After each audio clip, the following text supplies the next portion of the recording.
बचपन में 60 के दशक की युद्ध फिल्मों को देखकर बड़ा हुआ था और उस समय मुझे एक्शन, रोमांस और वीरता की प्रति उनके सरल दृष्टिकोण का मिश्रण बहुत पसंद था। लेकिन हम सभी बड़े होते हैं, आपकी पसंद बदलती है और आप देखना शुरू करते हैं कि सभी युद्ध फिल्में समान नहीं बनाई जाती। उस समय मुझे यह जानकारी नहीं थी कि संघर्ष सिनेमा की पूरी शैली के कई तरह के मोड़ से गुजरती है, जिसकी शुरुआत युद्ध के दौरान पूरी तरह से राष्ट्रवादी निर्माण से होती है और युद्ध के बाद से अधिक विचारशील और अक्सर विवादास्पद निर्माणों तक होती है। आखिरकार वे पूर्ण जग आ गई है और वास्तव में युद्ध फिल्में बनाई गई, जिनमें से 1961 की महाकाव्य द गन्स ऑफ नवरोन्स एक उत्कृष्ट उदाहरण है। मैं यह कहने जा रहा हूँ कि इनमें से पहले थी, लेकिन वास्तव में इसकी टोनल प्रेरणा निश्चित रूप से 4 साल पहले बनी the bridge over the river Kwai है। इस फिल्म में 4 साल पहले बनी मूवी ने अपने हद तक मोड़ दिया है, उसे उड़ाया नहीं गया है, जबकि नवरोन शुरू से अंत तक पूरी तरह से काल्पनिक नियाकत प्रस्तुत करता है। एलिस्टर मैकलिन के उपन्यास पर आधारित यह फिल्म सैन्य दल के एक ऐसे दल की कहानी है जिसे एजियन सागर में ग्रीक द्वीप पर आत्मघाती मिशन पर भेजा गया था, जहां जर्मन एक गुफा में रखी 2 विशाल तोप इस क्षेत्र को नियंत्रण करते हैं। दुख की बात यह है कि सब कितना भी मनोरंजन क्यों ना हो, नवरोन नाम का कोई द्वीप नहीं है, ना ही वहीं कोई बड़ी तोपें थी या उन्हें नष्ट करने का कोई मिशन था। यह सब शुद्ध बकवास है। जैसे कि कहा गया कि फिल्म नवरोन की संपूर्ण कथा को इतनी अच्छे से प्रस्तुत करती है कि मुझे लगता है कि अधिकांश लोगों ने यह मान लिया है कि कहानी के कुछ पहलू जो हैं बहुत ही अच्छे हैं, ये कम से कम ऐतिहासिक घटनाओं से लिए गए हैं। फिल्म द्वारा प्रस्तुत मॉडल पर परिचित हो चुका है, जो कि अगले दशक में कई बार कॉपी किया गया है, जिनमें से सबसे उल्लेखनीय the dirty Dozen, Where Eagles air और 60 के दशक की अनकाउंटिंग अन्य काल्पनिक युद्ध कहानियों में किया गया। हालांकि 1961 में काफ़ी हद तक नया दृष्टिकोण था, उसमें इतने सारे अस्थिर चरित्र तत्वों को एक साथ रखकर यह देखने का विचार था कि यह गलत हो रहा है, फिर भी अभिनव विचार था। लेकिन इनमें से कुछ भी नहीं ऐसा होता अगर निर्माता खोल फरमान ने किसी भी फिल्म के लिए सबसे ज़्यादा शानदार कलाकारों में से एक को एक के साथ नहीं रखता। इसमें Gregory Peck, David Niven, Anthony Quinn, Stanley Baker, Anthony Quayle, James Darren, Irene Papas, Gia Scala, James Robertson, Justice Richard Harris भी शामिल थे। इतने बड़े कलाकारों के साथ कुछ किरदारों को अक्सर अनदेखा कर दिया जाता है, लेकिन मैंने जिन लोगों का उल्लेख किया उनमें से लगभग सभी कम से कम एक बड़ा दृश्य मिलता है और पैक, क्वीन, निवेन के बीच दृश्य पूरी तरह से दिलचस्प है। पैक के लिए उनकी सहानुभूति भूमिकाओं में से एक, क्योंकि बदमाशों के इस गिरोह का नेतृत्व अंत में उसे उद्देश्य को प्राप्त करने के लिए एंथनी क्विले के चरित्र का बलिदान करने के लिए प्रेरित करता है। लेकिन यह वजह जगह जब नवरीन महान, क्योंकि यह पात्र उसकी निष्ठाओं कहानी के दौरान समूह की गतिशीलता के बारे में, अंतर तनाव के बारे में है। इस तरह हम प्रेम त्रिकोण के बारे में स्पष्ट त्रासदी के रूप में देखा जाता है, जिसे उस समय के समीक्षकों ने पूरी तरह से अनदेखा कर दिया था। पैक ने खुद निर्माण के दौरान इसे महसूस किया, उसे उस समय कथानक का सारांश दिया। डेविड निवेन वास्तव में यह महसूस करते हैं कि ग्रेगर पैक एंथनी क्वीन से प्यार करता है। टोनी कोएलो का पैर टूट जाता है और उसे अस्पताल भेज दिया जाता है। टोनी क्वीन को आयरिस पापस से भी प्यार हो जाता है और निवेन और पैक एक दूसरे से रिबाउंड पर पकड़ लेते और हमेशा के लिए खुशी से रहते हैं। यह वास्तव में जो हो रहा है वह उसके काफ़ी करीब है, लेकिन उस समय सिनेमा दर्शक स्पष्ट रूप से सभी साहसिक कार्यों से बहुत अधिक उत्साहित थे, इसलिए उन्होंने इस पर ध्यान नहीं दिया। वे कहानी के मूल सिद्धांत को भी भूल गए कि युद्ध उन सभी को नष्ट कर देता है जो इसमें शामिल हैं, चाहे उनके गुण कुछ भी हो। शायद यह उन लोगों को माफ़ करने के लायक है जो यह सब नहीं देख पाए, क्योंकि यह उत्पादन मूल्य उत्कृष्ट है। यह उस समय अपनी सबसे महंगी फिल्म थी और ऐसा भी लगता है। संगीतकार टीओ कोन का विशेष उल्लेख किया जाना चाहिए, जिनकी बहुत ही भावनात्मक थीम इस मूवी में शामिल है। जिस तरह से इस्तेमाल किया गया है उनकी गानों का, वो भी बहुत ज़्यादा अच्छे। बचपन में 60 के दशक की युद्ध फिल्मों को देखकर बड़ा हुआ था और उस समय मुझे एक्शन, रोमांस और वीरता की प्रति उनके सरल दृष्टिकोण का मिश्रण बहुत पसंद था। लेकिन हम सभी बड़े होते हैं, आपकी पसंद बदलती है और आप देखना शुरू करते हैं कि सभी युद्ध फिल्में समान नहीं बनाई जाती। उस समय मुझे यह जानकारी नहीं थी कि संघर्ष सिनेमा की पूरी शैली के कई तरह के मोड़ से गुजरती है, जिसकी शुरुआत युद्ध के दौरान पूरी तरह से राष्ट्रवादी निर्माण से होती है और युद्ध के बाद से अधिक विचारशील और अक्सर विवादास्पद निर्माणों तक होती है। आखिरकार वे पूर्ण जग आ गई है और वास्तव में युद्ध फिल्में बनाई गई, जिनमें से 1961 की महाकाव्य द गन्स ऑफ नवरोन्स एक उत्कृष्ट उदाहरण है। मैं यह कहने जा रहा हूँ कि इनमें से पहले थी, लेकिन वास्तव में इसकी टोनल प्रेरणा निश्चित रूप से 4 साल पहले बनी the bridge over the river इसको आई है। इस फिल्म में 4 साल पहले बनी मूवी ने अपने हद तक मोड़ दिया है, उसे उड़ाया नहीं गया है, जबकि नवरोन शुरू से अंत तक पूरी तरह से काल्पनिक नियाकत प्रस्तुत करता है। एलिस्टर मैकलिन के उपन्यास पर आधारित यह फिल्म सैन्य दल के एक ऐसे दल की कहानी है जिसे एजियन सागर में ग्रीक द्वीप पर आत्मघाती मिशन पर भेजा गया था, जहां जर्मन एक गुफा में रखी 2 विशाल तोप इस क्षेत्र को नियंत्रण करते हैं।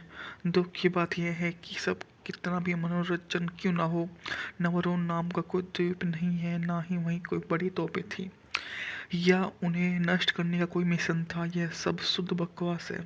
जैसे कि कहा गया कि फिल्म नवरोन की संपूर्ण कथा को इतनी अच्छे से प्रस्तुत करती है कि मुझे लगता है कि अधिकांश लोगों ने यह मान लिया है कि कहानी के कुछ पहलू जो हैं बहुत ही अच्छे हैं, ये कम से कम ऐतिहासिक घटनाओं से लिए गए हैं। फिल्म द्वारा प्रस्तुत मॉडल पर परिचित हो चुका है, जो कि अगले दशक में कई बार कॉपी किया गया है, जिनमें से सबसे उल्लेखनीय the dirty Dozen, Where Eagles air और 60 के दशक की अनकाउंटिंग अन्य काल्पनिक युद्ध कहानियों में किया गया। हालांकि 1961 में काफ़ी हद तक नया दृष्टिकोण था, उसमें इतने सारे अस्थिर चरित्र तत्वों को एक साथ रखकर यह देखने का विचार था कि यह गलत हो रहा है, फिर भी अभिनव विचार था। लेकिन इनमें से कुछ भी नहीं ऐसा होता अगर निर्माता खोल फरमान ने किसी भी फिल्म के लिए सबसे ज़्यादा शानदार कलाकारों में से एक को एक के साथ नहीं रखता। इसमें Gregory Peck, David Niven, Anthony Quinn, Stanley Baker, Anthony Quayle, James Darren, Irene Papas, Gia Scala, James Robertson, Justice Richard Harris भी शामिल थे। इतने बड़े कलाकारों के साथ कुछ किरदारों को अक्सर अनदेखा कर दिया जाता है, लेकिन मैंने जिन लोगों का उल्लेख किया उनमें से लगभग सभी कम से कम एक बड़ा दृश्य मिलता है और पैक, क्वीन, निवेन के बीच दृश्य पूरी तरह से दिलचस्प है। पैक के लिए उनकी सहानुभूति भूमिकाओं में से एक, क्योंकि बदमाशों की इस गिरह का नेतृत्व अंत में उसे उद्देश्य को प्राप्त करने के लिए एंथनी कोएले के चरित्र का बलिदान करने के लिए प्रेरित करता है। लेकिन यह वजह जगह जब नवरीन महान, क्योंकि यह पात्र उसकी निष्ठाओं कहानी के दौरान समूह की गतिशीलता के बारे में, अंतर तनाव के बारे में है। इस तरह हम प्रेम त्रिकोण के बारे में स्पष्ट त्रासदी के रूप में देखा जाता है, जिसे उस समय के समीक्षकों ने पूरी तरह से अनदेखा कर दिया था। पैक ने खुद निर्माण के दौरान इसे महसूस किया, उसे उस समय कथानक का सारांश दिया। डेविड निवेन वास्तव में यह महसूस करते हैं कि ग्रेगर पैक एंथनी क्वीन से प्यार करता है। टोनी कोएलो का पैर टूट जाता है और उसे अस्पताल भेज दिया जाता है। टोनी क्वीन को आयरिस पापस से भी प्यार हो जाता है और निवेन और पैक एक दूसरे से रिबाउंड पर पकड़ लेते और हमेशा के लिए खुशी से रहते हैं। यह वास्तव में जो हो रहा है वह उसके काफ़ी करीब है, लेकिन उस समय सिनेमा दर्शक स्पष्ट रूप से सभी साहसिक कार्यों से बहुत अधिक उत्साहित थे, इसलिए उन्होंने इस पर ध्यान नहीं दिया। वे कहानी के मूल सिद्धांत को भी भूल गए कि युद्ध उन सभी को नष्ट कर देता है जो इसमें शामिल हैं, चाहे उनके गुण कुछ भी हो। शायद यह उन लोगों को माफ़ करने के लायक है जो यह सब नहीं देख पाए, क्योंकि यह उत्पादन मूल्य उत्कृष्ट है। यह उस समय अपनी सबसे महंगी फिल्म थी और ऐसा भी लगता है। संगीतकार टीयू मकोन का विशेष उल्लेख किया जाना चाहिए, जिनकी बहुत ही भावनात्मक थीम इस मूवी में शामिल है। जिस तरह से इस्तेमाल किया गया है उनकी गानों का, वो भी बहुत ज़्यादा अच्छे। बचपन में 60 के दशक की युद्ध फिल्मों को देखकर बड़ा हुआ था और उस समय मुझे एक्शन, रोमांस और वीरता की प्रति उनके सरल दृष्टिकोण का मिश्रण बहुत पसंद था। लेकिन हम सभी बड़े होते हैं, आपकी पसंद बदलती है और आप देखना शुरू करते हैं कि सभी युद्ध फिल्में समान नहीं बनाई जाती। उस समय मुझे यह जानकारी नहीं थी कि संघर्ष सिनेमा की पूरी शैली के कई तरह के मोड़ से गुजरती है, जिसकी शुरुआत युद्ध के दौरान पूरी तरह से राष्ट्रवादी निर्माण से होती है और युद्ध के बाद से अधिक विचारशील और अक्सर विवादास्पद निर्माणों तक होती है। आखिरकार वे पूर्ण जग आ गई है और वास्तव में युद्ध फिल्में बनाई गई, जिनमें से 1961 की महाकाव्य द गन्स ऑफ नवरोन्स एक उत्कृष्ट उदाहरण है। मैं यह कहने जा रहा हूँ कि इनमें से पहले थी, लेकिन वास्तव में इसकी टोनल प्रेरणा निश्चित रूप से 4 साल पहले बनी the bridge over the river इसको आई है। इस फिल्म में 4 साल पहले बनी मूवी ने अपने हद तक मोड़ दिया है, उसे उड़ाया नहीं गया है, जबकि नवरोन शुरू से अंत तक पूरी तरह से काल्पनिक नियाकत प्रस्तुत करता है। एलिस्टर मैकलिन के उपन्यास पर आधारित यह फिल्म सैन्य दल के एक ऐसे दल की कहानी है जिसे एजियन सागर में ग्रीक द्वीप पर आत्मघाती मिशन पर भेजा गया था, जहां जर्मन एक गुफा में रखी 2 विशाल तोप इस क्षेत्र को नियंत्रण करते हैं। दुख की बात यह है कि सब कितना भी मनोरंजन क्यों ना हो, नवरोन नाम का कोई द्वीप नहीं है, ना ही वहीं कोई बड़ी तोपें थी या उन्हें नष्ट करने का कोई मिशन था। यह सब शुद्ध बकवास है। जैसे कि कहा गया कि फिल्म नवरोन की संपूर्ण कथा को इतनी अच्छे से प्रस्तुत करती है कि मुझे लगता है कि अधिकांश लोगों ने यह मान लिया है कि कहानी के कुछ पहलू जो हैं बहुत ही अच्छे हैं, ये कम से कम ऐतिहासिक घटनाओं से लिए गए हैं। फिल्म द्वारा प्रस्तुत मॉडल पर परिचित हो चुका है, क्योंकि अगले दशक में कई बार कॉपी किया गया है, जिनमें से सबसे उल्लेखनीय the dirty dozen, वेगर eagles air और 60 के दशक की अनकाउंटिंग अन्य काल्पनिक युद्ध कहानियों में किया गया। हालांकि 1961 में काफ़ी हद तक नया दृष्टिकोण था, उसमें इतने सारे अस्थिर चरित्र तत्वों को एक साथ रखकर यह देखने का विचार था कि यह गलत हो रहा है, फिर भी अभिनव विचार था। लेकिन इनमें से कुछ भी नहीं ऐसा होता अगर निर्माता खोल फरमान ने किसी भी फिल्म के लिए सबसे ज़्यादा शानदार कलाकारों में से एक को एक के साथ नहीं रखता। इसमें Gregory Peck, David Niven, Anthony Quinn, Stanley Baker, Anthony Quayle, James Darren, Irene Papas, Gia Scala, James Robertson, Justice Richard Harris भी शामिल थे। इतने बड़े कलाकारों के साथ कुछ किरदारों को अक्सर अनदेखा कर दिया जाता है, लेकिन मैंने जिन लोगों का उल्लेख किया उनमें से लगभग सभी कम से कम एक बड़ा दृश्य मिलता है और पैक, क्वीन, निवेन के बीच दृश्य पूरी तरह से दिलचस्प है। पैक के लिए उनकी सहानुभूति भूमिकाओं में से एक, क्योंकि बदमाशों की इस गिरह का नेतृत्व अंत में उसे उद्देश्य को प्राप्त करने के लिए एंथनी कोएले के चरित्र का बलिदान करने के लिए प्रेरित करता है। लेकिन यह वजह जगह जब नवरीन महान, क्योंकि यह पात्रों, उसकी निष्ठाओं, कहानी के दौरान समूह की गतिशीलता के बारे में, अंतर तनाव के बारे में है। इस तरह हम प्रेम त्रिकोण के बारे में स्पष्ट त्रासदी के रूप में देखा जाता है, जिसे उस समय के समीक्षकों ने पूरी तरह से अनदेखा कर दिया था। पैक ने खुद निर्माण के दौरान इसे महसूस किया, उसे उस समय कथानक का सारांश दिया। डेविड निवेन वास्तव में यह महसूस करते हैं कि ग्रेगर पैक एंथनी क्वीन से प्यार करता है। टोनी कोएलो का पैर टूट जाता है और उसे अस्पताल भेज दिया जाता है। टोनी क्वीन को आयरिस पापस से भी प्यार हो जाता है और निवेन और पैक एक दूसरे से रिबाउंड पर पकड़ लेते और हमेशा के लिए खुशी से रहते हैं। यह वास्तव में जो हो रहा है वह उसके काफ़ी करीब है, लेकिन उस समय सिनेमा दर्शक स्पष्ट रूप से सभी साहसिक कार्यों से बहुत अधिक उत्साहित थे, इसलिए उन्होंने इस पर ध्यान नहीं दिया। वे कहानी के मूल सिद्धांत को भी भूल गए कि युद्ध उन सभी को नष्ट कर देता है जो इसमें शामिल हैं, चाहे उनके गुण कुछ भी हो। शायद यह उन लोगों को माफ़ करने के लायक है जो यह सब नहीं देख पाए, क्योंकि यह उत्पादन मूल्य उत्कृष्ट है। यह उस समय अपनी सबसे महंगी फिल्म थी और ऐसा भी लगता है। संगीतकार टीयू मकोन का विशेष उल्लेख किया जाना चाहिए, जिनकी बहुत ही भावना थीम इस मूवी में शामिल है। जिस तरह से इस्तेमाल किया गया है उनकी गानों का, वो भी बहुत ज़्यादा अच्छे। बचपन में 60 के दशक की युद्ध फिल्मों को देखकर बड़ा हुआ था और उस समय मुझे एक्शन, रोमांस और वीरता की पृथ्वी, उनके सरल दृष्टिकोण का मिश्रण बहुत पसंद था। लेकिन हम सभी बड़े होते हैं, आपकी पसंद बदलती है और आप देखना शुरू करते हैं कि सभी युद्ध फिल्में समान नहीं बनाई जाती।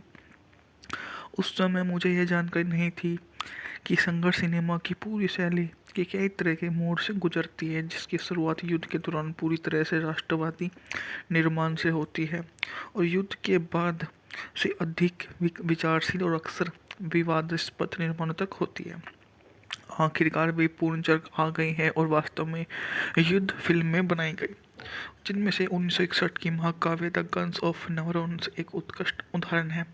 मैं यह कहने जा रहा हूँ कि इनमें से पहले थी, लेकिन वास्तव में इसकी टोनल प्रेरणा निश्चित रूप से 4 साल पहले बनी the bridge over the river इसको आई है। इस फिल्म में 4 साल पहले बनी मूवी ने अपने हद तक मोड़ दिया है, उसे उड़ाया नहीं गया है, जबकि नवरोन शुरू से अंत तक पूरी तरह से काल्पनिक नियाकत प्रस्तुत करता है।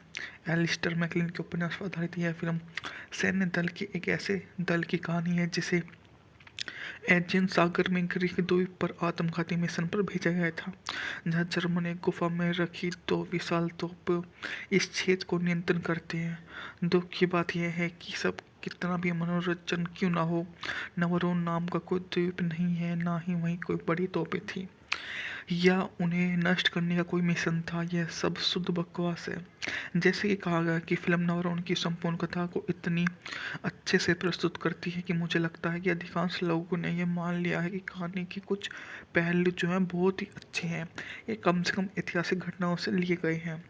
फिल्म द्वारा प्रस्तुत मॉडल पर परिचित हो चुका है, क्योंकि अगले दशक में कई बार कॉपी किया गया है, जिनमें से सबसे उल्लेखनीय the dirty Dozen, Where Eagles air और 60 के दशक की अनकाउंटिंग अन्य काल्पनिक युद्ध कहानियों में किया गया। हालांकि 1961 में काफ़ी हद तक नया दृष्टिकोण था, उसमें इतने सारे अस्थिर चरित्र तत्वों को एक साथ रखकर यह देखने का विचार था कि यह गलत हो रहा है, फिर भी अभिनव विचार था। लेकिन इनमें से कुछ भी नहीं ऐसा होता अगर निर्माता खोल फरमान ने किसी भी फिल्म के लिए सबसे ज़्यादा शानदार कलाकारों में से एक को एक के साथ नहीं रखता। इसमें Gregory Peck, David Niven, Anthony Quinn, Stanley Baker, Anthony Quayle, James Darren, Irene Papas, Gia Scala, James Robertson, Justice Richard Harris भी शामिल थे। इतने बड़े कलाकारों के साथ कुछ किरदारों को अक्सर अनदेखा कर दिया जाता है, लेकिन मैंने जिन लोगों का उल्लेख किया उनमें से लगभग सभी कम से कम एक बड़ा दृश्य मिलता है और पैक, क्वीन, निवेन के बीच दृश्य पूरी तरह से दिलचस्प है। पैक के लिए उनकी सहानुभूति भूमिकाओं में से एक, क्योंकि बदमाशों की इस गिरह का नेतृत्व अंत में उसे उद्देश्य को प्राप्त करने के लिए एंथनी कोएले के चरित्र का बलिदान करने के लिए प्रेरित करता है। लेकिन यह वजह जगह जब नवरीन महान, क्योंकि यह पात्र उसकी निष्ठाओं कहानी के दौरान समूह की गतिशीलता के बारे में, अंतर तनाव के बारे में है। इस तरह हम प्रेम त्रिकोण के बारे में स्पष्ट त्रासदी के रूप में देखा जाता है, जिसे उस समय के समीक्षाओं ने पूरी तरह से अनदेखा कर दिया था। पैक ने खुद निर्माण के दौरान इसे महसूस किया, उसे उस समय कथानक का सारांश दिया। डेविड निवेन वास्तव में यह महसूस करते हैं कि ग्रेगर पैक एंथनी क्वीन से प्यार करता है। टोनी कोएलो का पैर टूट जाता है और उसे अस्पताल भेज दिया जाता है। टोनी क्वीन को आयरिस पापस से भी प्यार हो जाता है और निवेन और पैक एक दूसरे से रिबाउंड पर पकड़ लेते हैं और हमेशा के लिए खुशी से रहते हैं। ये वास्तव में जो हो रहा है वह उसके काफ़ी करीब है, लेकिन उस समय सिनेमा दर्शक स्पष्ट रूप से सभी साहसिक कार्यों से बहुत अधिक उत्साहित थे, इसलिए उन्होंने इस पर ध्यान नहीं दिया। वे कहानी के मूल सिद्धांत को भी भूल गए कि युद्ध उन सभी को नष्ट कर देता है जो इसमें शामिल हैं, चाहे उनके गुण कुछ भी हो। शायद यह उन लोगों को माफ़ करने के लायक है जो यह सब नहीं देख पाए, क्योंकि यह उत्पादन मूल्य उत्कृष्ट है। यह उस समय अपनी सबसे महंगी फिल्म थी और ऐसा भी लगता है। संगीतकार टीयू मकोन का विशेष उल्लेख किया जाना चाहिए, जिनकी बहुत ही भावनात्मक थीम इस मूवी में शामिल है। जिस तरह से इस्तेमाल किया गया है उनकी गानों का, वो भी बहुत ज़्यादा अच्छे। बचपन में 60 के दशक की युद्ध फिल्मों को देखकर बड़ा हुआ था और उस समय मुझे एक्शन, रोमांस और वीरता के प्रति उनके सरल दृष्टिकोण का मिश्रण बहुत पसंद था। लेकिन हम सभी बड़े होते हैं, आपकी पसंद बदलती है और आप देखना शुरू करते हैं कि सभी युद्ध फिल्में समान नहीं बनाई जाती। उस समय मुझे यह जानकारी नहीं थी कि संघर्ष सिनेमा की पूरी शैली के कई तरह के मोड़ से गुजरती है, जिसकी शुरुआत युद्ध के दौरान पूरी तरह से राष्ट्रवादी निर्माण से होती है और युद्ध के बाद से अधिक विचारशील और अक्सर विवादास्पद निर्माणों तक होती है। आखिरकार वे पूर्ण जग आ गई है और वास्तव में युद्ध फिल्में बनाई गई, जिनमें से 1961 की महाकाव्य द गन्स ऑफ नेवरोन्स एक उत्कृष्ट उदाहरण है। मैं यह कहने जा रहा हूँ कि इनमें से पहले थी, लेकिन वास्तव में इसकी टोनल प्रेरणा निश्चित रूप से 4 साल पहले बनी the bridge over the river इसको आई है। इस फिल्म में 4 साल पहले बनी मूवी ने अपने हद तक मोड़ दिया है, उसे उड़ाया नहीं गया है, जबकि नवरोन शुरू से अंत तक पूरी तरह से काल्पनिक नियाकत प्रस्तुत करता है। एलिस्टर मैकलिन के उपन्यास पर आधारित यह फिल्म सैन्य दल के एक ऐसे दल की कहानी है जिसे एजियन सागर में ग्रीक द्वीप पर आत्मघाती मिशन पर भेजा गया था, जहां जर्मन एक गुफा में रखी 2 विशाल तोप इस क्षेत्र को नियंत्रण करते हैं। दुख की बात यह है कि सब कितना भी मनोरंजन क्यों ना हो, नवरोन नाम का कोई द्वीप नहीं है, ना ही वहीं कोई बड़ी तोपें थी या उन्हें नष्ट करने का कोई मिशन था। यह सब शुद्ध बकवास है। जैसे कि कहा गया कि फिल्म नवरोन की संपूर्ण कथा को इतनी अच्छे से प्रस्तुत करती है कि मुझे लगता है कि अधिकांश लोगों ने यह मान लिया है कि कहानी के कुछ पहलू जो हैं बहुत ही अच्छे हैं, ये कम से कम ऐतिहासिक घटनाओं से लिए गए हैं।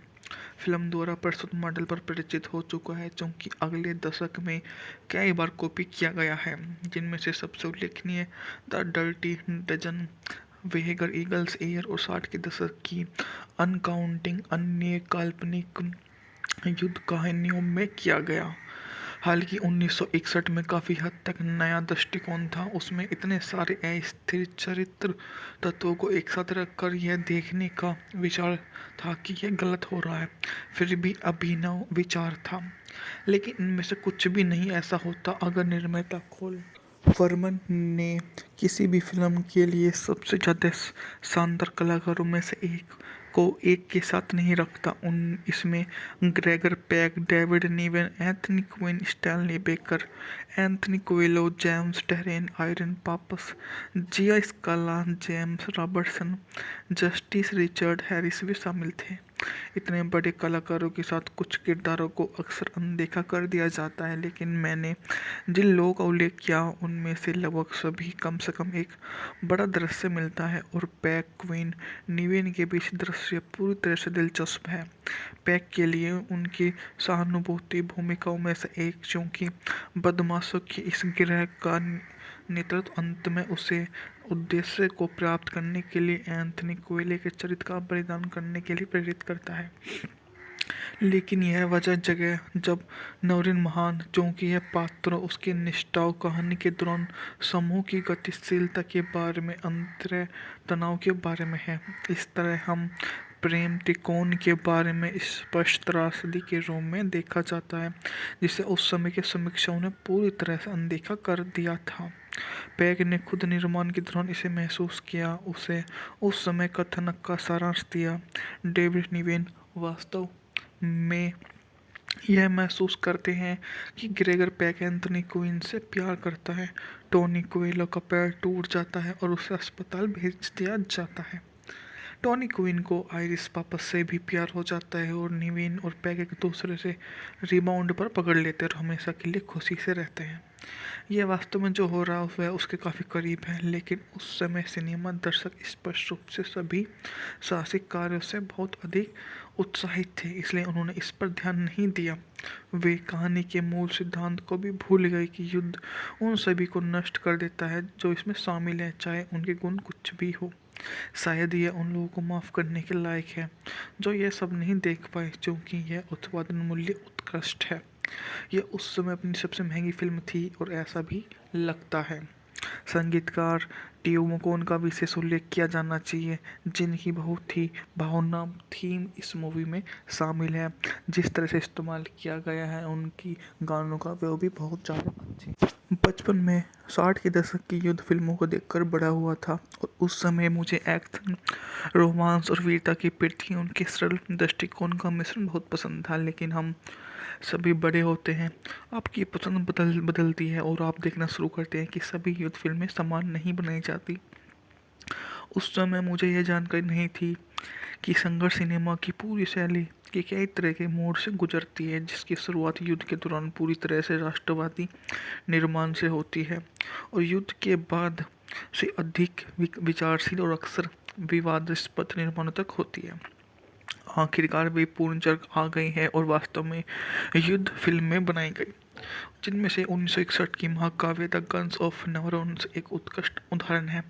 मैं यह कहने जा रहा हूँ कि इनमें से पहले थी, लेकिन वास्तव में इसकी टोनल प्रेरणा निश्चित रूप से 4 साल पहले बनी the bridge over the river इसको आई है। इस फिल्म में 4 साल पहले बनी मूवी ने अपने हद तक मोड़ दिया है, उसे उड़ाया नहीं गया है, जबकि नेवरोन शुरू से अंत तक पूरी तरह से काल्पनिक नियाकत प्रस्तुत करता है। एलिस्टर मैकलिन के उपन्यास पर आधारित यह फिल्म सैन्य दल के एक ऐसे दल की कहानी है जिसे एजियन सागर में ग्रीक द्वीप पर आत्मघाती मिशन पर भेजा गया था, जहां जर्मन एक गुफा में रखी 2 विशाल तोप इस क्षेत्र को नियंत्रण करते हैं। दुख की बात यह है कि सब कितना भी मनोरंजन क्यों ना हो, नेवरोन नाम का कोई द्वीप नहीं है, ना ही वहीं कोई बड़ी तोपें थी या उन्हें नष्ट करने का कोई मिशन था। यह सब शुद्ध बकवास है। जैसे कि कहा गया कि फिल्म नेवरोन की संपूर्ण कथा को इतनी अच्छे से प्रस्तुत करती है कि मुझे लगता है कि अधिकांश लोगों ने यह मान लिया है कि कहानी के कुछ पहलू जो हैं बहुत ही अच्छे हैं, ये कम से कम ऐतिहासिक घटनाओं से लिए गए हैं। फिल्म द्वारा प्रस्तुत मॉडल पर परिचित हो चुका है, क्योंकि अगले दशक में कई बार कॉपी किया गया है, जिनमें से सबसे उल्लेखनीय the dirty Dozen, Where Eagles air और 60 के दशक की अनकाउंटिंग अन्य काल्पनिक युद्ध कहानियों में किया गया। हालांकि 1961 में काफ़ी हद तक नया दृष्टिकोण था, उसमें इतने सारे अस्थिर चरित्र तत्वों को एक साथ रखकर यह देखने का विचार था कि यह गलत हो रहा है, फिर भी अभिनव विचार था। लेकिन इनमें से कुछ भी नहीं ऐसा होता अगर निर्माता खोल फरमान ने किसी भी फिल्म के लिए सबसे ज़्यादा शानदार कलाकारों में से एक को एक के साथ नहीं रखता। इसमें Gregory Peck, David Niven, Anthony Quinn, Stanley Baker, Anthony Quayle, James Darren, Irene Papas, Gia Scala, James Robertson, Justice Richard Harris भी शामिल थे। इतने बड़े कलाकारों के साथ कुछ किरदारों को अक्सर अनदेखा कर दिया जाता है, लेकिन मैंने जिन लोगों का उल्लेख किया उनमें से लगभग सभी कम से कम एक बड़ा दृश्य मिलता है और पैक, क्वीन, निवेन के बीच दृश्य पूरी तरह से दिलचस्प है। पैक के लिए उनकी सहानुभूति भूमिकाओं में से एक, क्योंकि बदमाशों की इस गिरह का नेतृत्व अंत में उसे उद्देश्य को प्राप्त करने के लिए एंथनी कोएले के चरित्र का बलिदान करने के लिए प्रेरित करता है।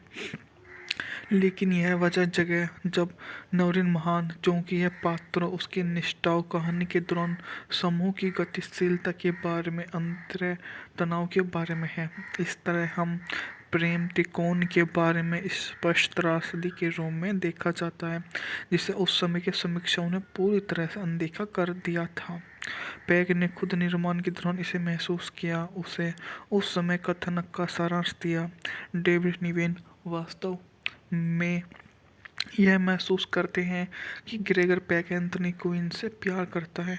टोनी कोएलो का पैर टूट जाता है और उसे अस्पताल भेज दिया जाता है। टॉनी क्वीन को आइरिस पापस से भी प्यार हो जाता है और निवेन और पैग एक दूसरे से रिबाउंड पर पकड़ लेते हैं और हमेशा के लिए खुशी से रहते हैं। यह वास्तव में जो हो रहा है वह उसके काफ़ी करीब है, लेकिन उस समय सिनेमा दर्शक स्पष्ट रूप से सभी साहसिक कार्यों से बहुत अधिक उत्साहित थे, इसलिए उन्होंने इस पर ध्यान नहीं दिया। वे कहानी के मूल सिद्धांत को भी भूल गए कि युद्ध उन सभी को नष्ट कर देता है जो इसमें शामिल हैं, चाहे उनके गुण कुछ भी हो। शायद यह उन लोगों को माफ़ करने के लायक है जो यह सब नहीं देख पाए, क्योंकि यह उत्पादन मूल्य उत्कृष्ट है। यह उस समय अपनी सबसे महंगी फिल्म थी और ऐसा भी लगता है। संगीतकार टियो मकोन का विशेष उल्लेख किया जाना चाहिए, जिनकी बहुत ही भावनात्मक थीम इस मूवी में शामिल है। जिस तरह से इस्तेमाल किया गया है उनकी गानों का, वो भी बहुत ज़्यादा अच्छे। बचपन में 60 के दशक की युद्ध फिल्मों को देखकर बड़ा हुआ था और उस समय मुझे एक्शन, रोमांस और वीरता की प्रति उनके सरल दृष्टिकोण का मिश्रण बहुत पसंद था। लेकिन हम सभी बड़े होते हैं, आपकी पसंद बदलती है और आप देखना शुरू करते हैं कि सभी युद्ध फिल्में समान नहीं बनाई जाती। उस समय मुझे यह जानकारी नहीं थी कि संघर्ष सिनेमा की पूरी शैली के कई तरह के मोड़ से गुजरती है, जिसकी शुरुआत युद्ध के दौरान पूरी तरह से राष्ट्रवादी निर्माण से होती है और युद्ध के बाद से अधिक विचारशील और अक्सर विवादास्पद निर्माणों तक होती है। आखिरकार वे पूर्ण जग आ गई है और वास्तव में युद्ध फिल्में बनाई गई, जिनमें से 1961 की महाकाव्य द गन्स ऑफ नेवरोन्स एक उत्कृष्ट उदाहरण है। मैं यह कहने जा रहा हूँ कि इनमें से पहले थी, लेकिन वास्तव में इसकी टोनल प्रेरणा निश्चित रूप से 4 साल पहले बनी the bridge over the river इसको आई है। इस फिल्म में 4 साल पहले बनी मूवी ने अपने हद तक मोड़ दिया है, उसे उड़ाया नहीं गया है, जबकि नेवरोन शुरू से अंत तक पूरी तरह से काल्पनिक नियाकत प्रस्तुत करता है। एलिस्टर मैकलिन के उपन्यास पर आधारित यह फिल्म सैन्य दल के एक ऐसे दल की कहानी है जिसे एजियन सागर में ग्रीक द्वीप पर आत्मघाती मिशन पर भेजा गया था, जहां जर्मन एक गुफा में रखी 2 विशाल तोप इस क्षेत्र को नियंत्रण करते हैं। दुख की बात यह है कि सब कितना भी मनोरंजन क्यों ना हो, नवरोन नाम का कोई द्वीप नहीं है, ना ही वहीं कोई बड़ी तोपें थी या उन्हें नष्ट करने का कोई मिशन था। यह सब शुद्ध बकवास है। जैसे कि कहा गया कि फिल्म नवरोन की संपूर्ण कथा को इतनी अच्छे से प्रस्तुत करती है कि मुझे लगता है कि अधिकांश लोगों ने यह मान लिया है कि कहानी के कुछ पहलू जो हैं बहुत ही अच्छे हैं, ये कम से कम ऐतिहासिक घटनाओं से लिए गए हैं। फिल्म द्वारा प्रस्तुत मॉडल पर परिचित हो चुका है, क्योंकि अगले दशक में कई बार कॉपी किया गया है, जिनमें से सबसे उल्लेखनीय the dirty Dozen, Where Eagles air और 60 के दशक की अनकाउंटिंग अन्य काल्पनिक युद्ध कहानियों में किया गया। हालांकि 1961 में काफ़ी हद तक नया दृष्टिकोण था, उसमें इतने सारे अस्थिर चरित्र तत्वों को एक साथ रखकर यह देखने का विचार था कि यह गलत हो रहा है, फिर भी अभिनव विचार था। लेकिन इनमें से कुछ भी नहीं ऐसा होता अगर निर्माता खोल फरमान ने किसी भी फिल्म के लिए सबसे ज़्यादा शानदार कलाकारों में से एक को एक के साथ नहीं रखता। इसमें Gregory Peck, David Niven, Anthony Quinn, Stanley Baker, Anthony Quayle, James Darren, Irene Papas, Gia Scala, James Robertson, Justice Richard Harris भी शामिल थे। इतने बड़े कलाकारों के साथ कुछ किरदारों को अक्सर अनदेखा कर दिया जाता है, लेकिन मैंने जिन लोगों का उल्लेख किया उनमें से लगभग सभी कम से कम एक बड़ा दृश्य मिलता है और पैक, क्वीन, निवेन के बीच दृश्य पूरी तरह से दिलचस्प है। पैक के लिए उनकी सहानुभूति भूमिकाओं में से एक, क्योंकि बदमाशों के इस गिरोह का नेतृत्व अंत में उसे उद्देश्य को प्राप्त करने के लिए एंथनी कोएले के चरित्र का बलिदान करने के लिए प्रेरित करता है। लेकिन यह वजह जगह जब नवरीन महान, क्योंकि यह पात्र उसकी निष्ठाओं कहानी के दौरान समूह की गतिशीलता के बारे में, अंतर तनाव के बारे में है। इस तरह हम प्रेम त्रिकोण के बारे में स्पष्ट त्रासदी के रूप में देखा जाता है, जिसे उस समय के समीक्षकों ने पूरी तरह से अनदेखा कर दिया था। पैक ने खुद निर्माण के दौरान इसे महसूस किया, उसे उस समय कथानक का सारांश दिया। डेविड निवेन वास्तव में यह महसूस करते हैं कि ग्रेगर पैक एंथनी क्वीन से प्यार करता है। टोनी कोएलो का पैर टूट जाता है और उसे अस्पताल भेज दिया जाता है। टॉनी क्वीन को आइरिस पापस से भी प्यार हो जाता है और निवेन और पैग एक दूसरे से रिबाउंड पर पकड़ लेते हैं और हमेशा के लिए खुशी से रहते हैं। यह वास्तव में जो हो रहा है वह उसके काफ़ी करीब है, लेकिन उस समय सिनेमा दर्शक स्पष्ट रूप से सभी साहसिक कार्यों से बहुत अधिक उत्साहित थे, इसलिए उन्होंने इस पर ध्यान नहीं दिया।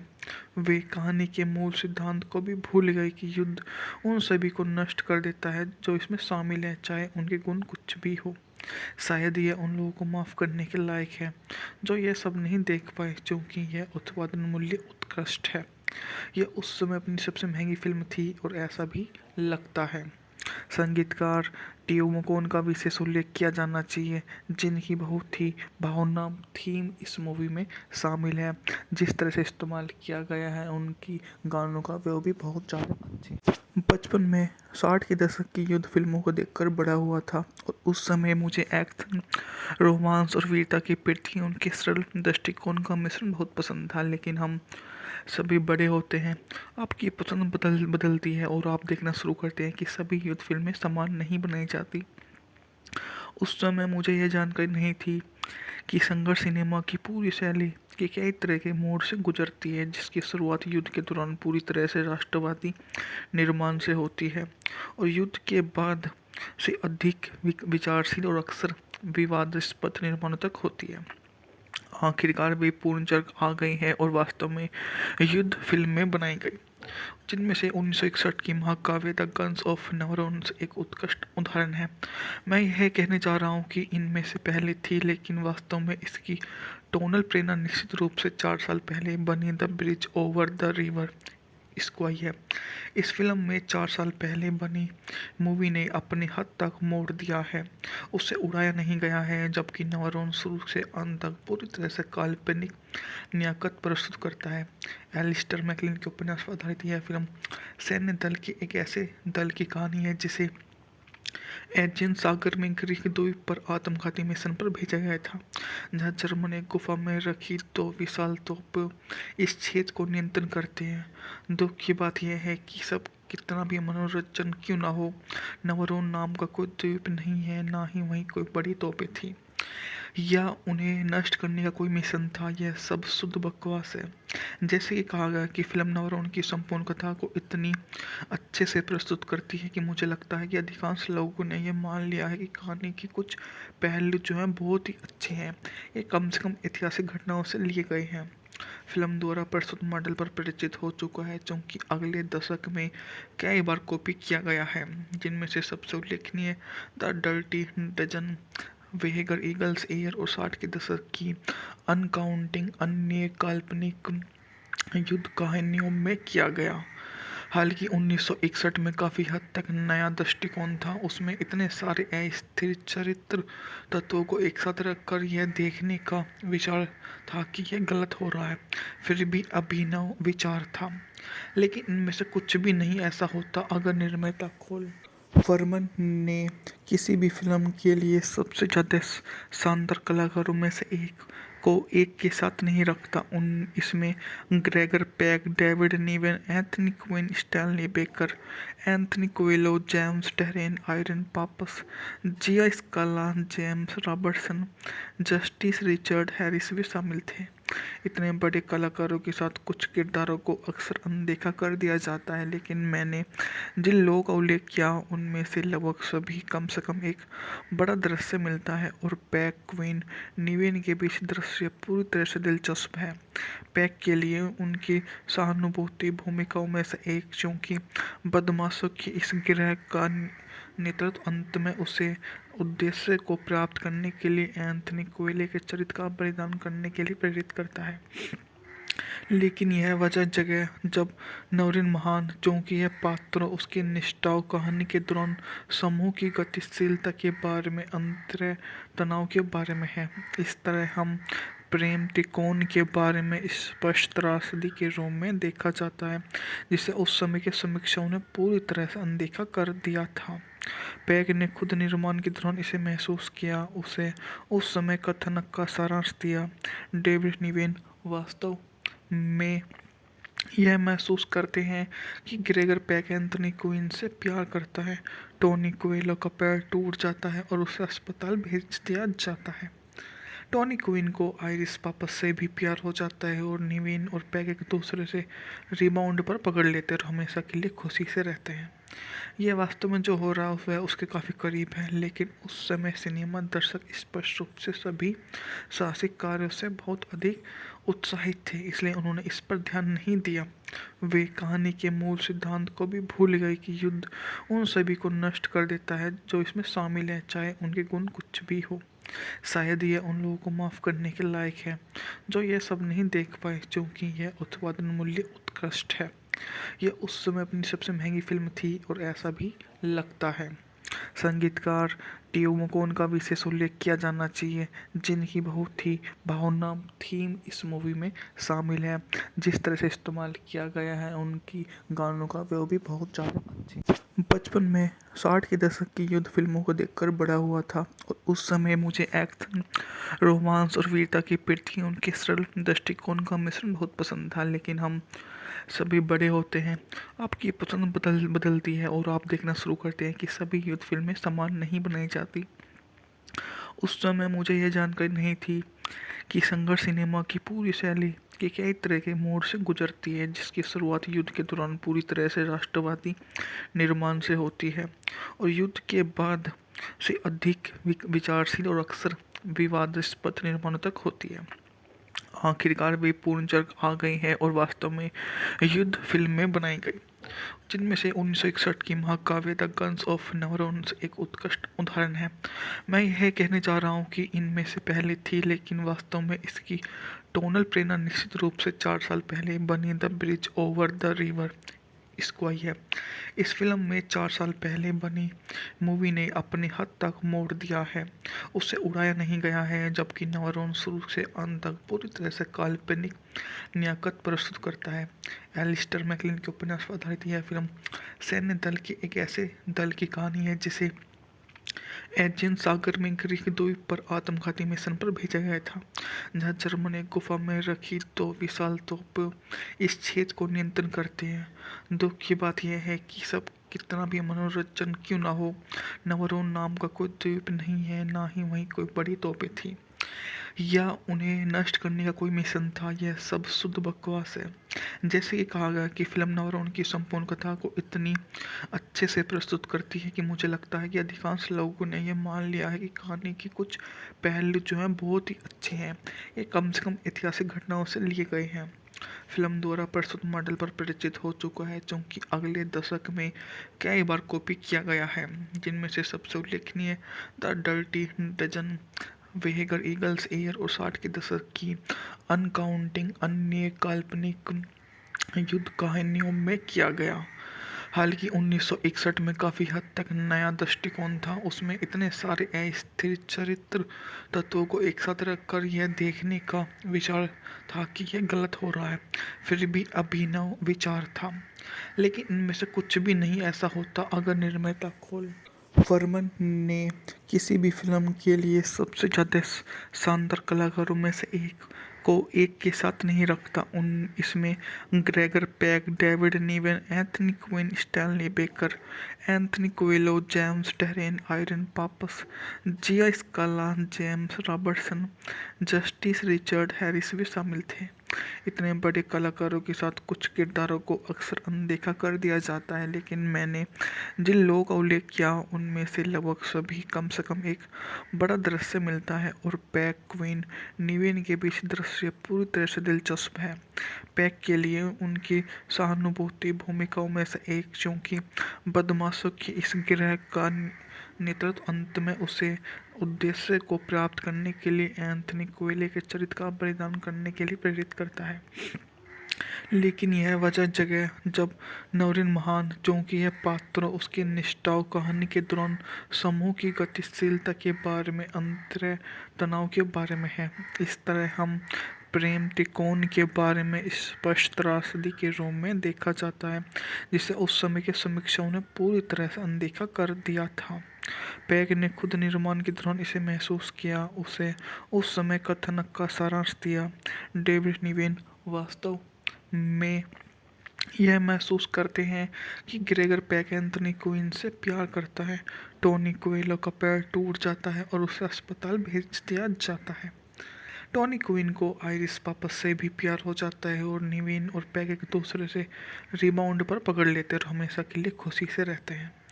ये वास्तव में जो हो रहा है वह उसके काफ़ी करीब है, लेकिन उस समय सिनेमा दर्शक स्पष्ट रूप से सभी साहसिक कार्यों से बहुत अधिक उत्साहित थे, इसलिए उन्होंने इस पर ध्यान नहीं दिया। वे कहानी के मूल सिद्धांत को भी भूल गए कि युद्ध उन सभी को नष्ट कर देता है जो इसमें शामिल हैं, चाहे उनके गुण कुछ भी हो। शायद यह उन लोगों को माफ़ करने के लायक है जो यह सब नहीं देख पाए, क्योंकि यह उत्पादन मूल्य उत्कृष्ट है। यह उस समय अपनी सबसे महंगी फिल्म थी और ऐसा भी लगता है। संगीतकार टियो मकोन का विशेष उल्लेख किया जाना चाहिए, जिनकी बहुत ही भावनात्मक थीम इस मूवी में शामिल है। जिस तरह से इस्तेमाल किया गया है उनकी गानों का, वो भी बहुत ज़्यादा अच्छे। बचपन में 60 के दशक की युद्ध फिल्मों को देखकर बड़ा हुआ था और उस समय मुझे एक्शन, रोमांस और वीरता की प्रति उनके सरल दृष्टिकोण का मिश्रण बहुत पसंद था। लेकिन हम सभी बड़े होते हैं, आपकी पसंद बदलती है और आप देखना शुरू करते हैं कि सभी युद्ध फिल्में समान नहीं बनाई जाती। उस समय मुझे यह जानकारी नहीं थी कि संघर्ष सिनेमा की पूरी शैली के कई तरह के मोड़ से गुजरती है, जिसकी शुरुआत युद्ध के दौरान पूरी तरह से राष्ट्रवादी निर्माण से होती है और युद्ध के बाद से अधिक विचारशील और अक्सर विवादास्पद निर्माणों तक होती है। आखिरकार वे पूर्ण जग आ गई हैं और वास्तव में युद्ध फिल्में बनाई गई, जिनमें से 1961 की महाकाव्य द गन्स ऑफ नेवरोन्स एक उत्कृष्ट उदाहरण है। मैं यह कहने जा रहा हूँ कि इनमें से पहले थी, लेकिन वास्तव में इसकी टोनल प्रेरणा निश्चित रूप से 4 साल पहले बनी the bridge over the river इसको आई है। इस फिल्म में 4 साल पहले बनी मूवी ने अपने हद तक मोड़ दिया है, उसे उड़ाया नहीं गया है, जबकि नेवरोन शुरू से अंत तक पूरी तरह से काल्पनिक नियाकत प्रस्तुत करता है। एलिस्टर मैकलिन के उपन्यास पर आधारित यह फिल्म सैन्य दल के एक ऐसे दल की कहानी है जिसे एजियन सागर में ग्रीक द्वीप पर आत्मघाती मिशन पर भेजा गया था, जहां जर्मन एक गुफा में रखी 2 विशाल तोप इस क्षेत्र को नियंत्रण करते हैं।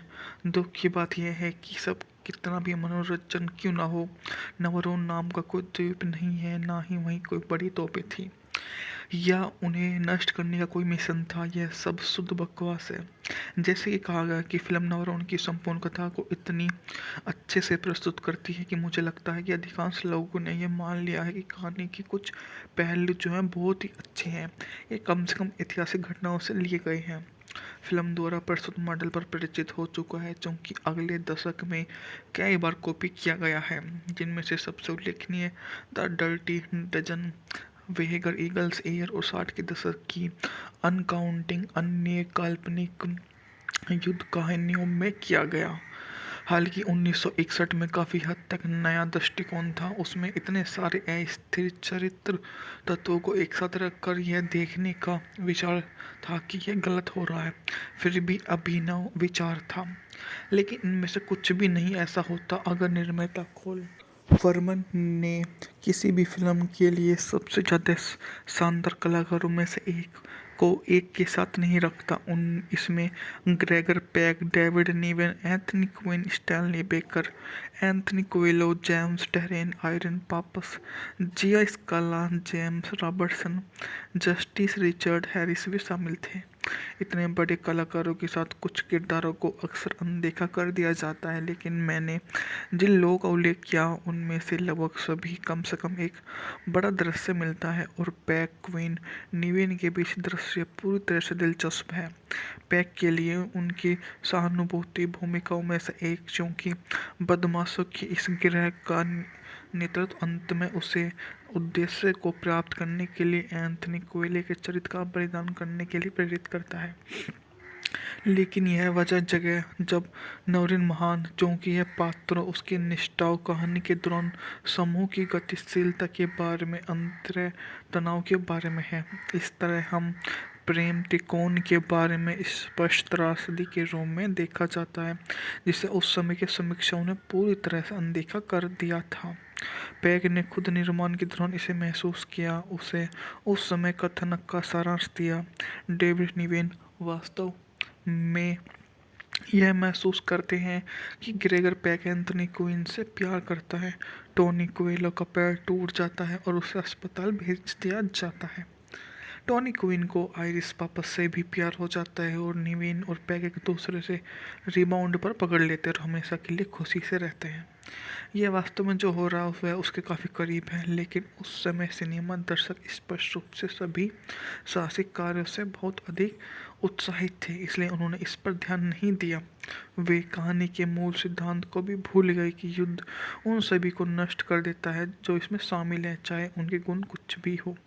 शायद यह उन लोगों को माफ़ करने के लायक है जो यह सब नहीं देख पाए, क्योंकि यह उत्पादन मूल्य उत्कृष्ट है। यह उस समय अपनी सबसे महंगी फिल्म थी और ऐसा भी लगता है।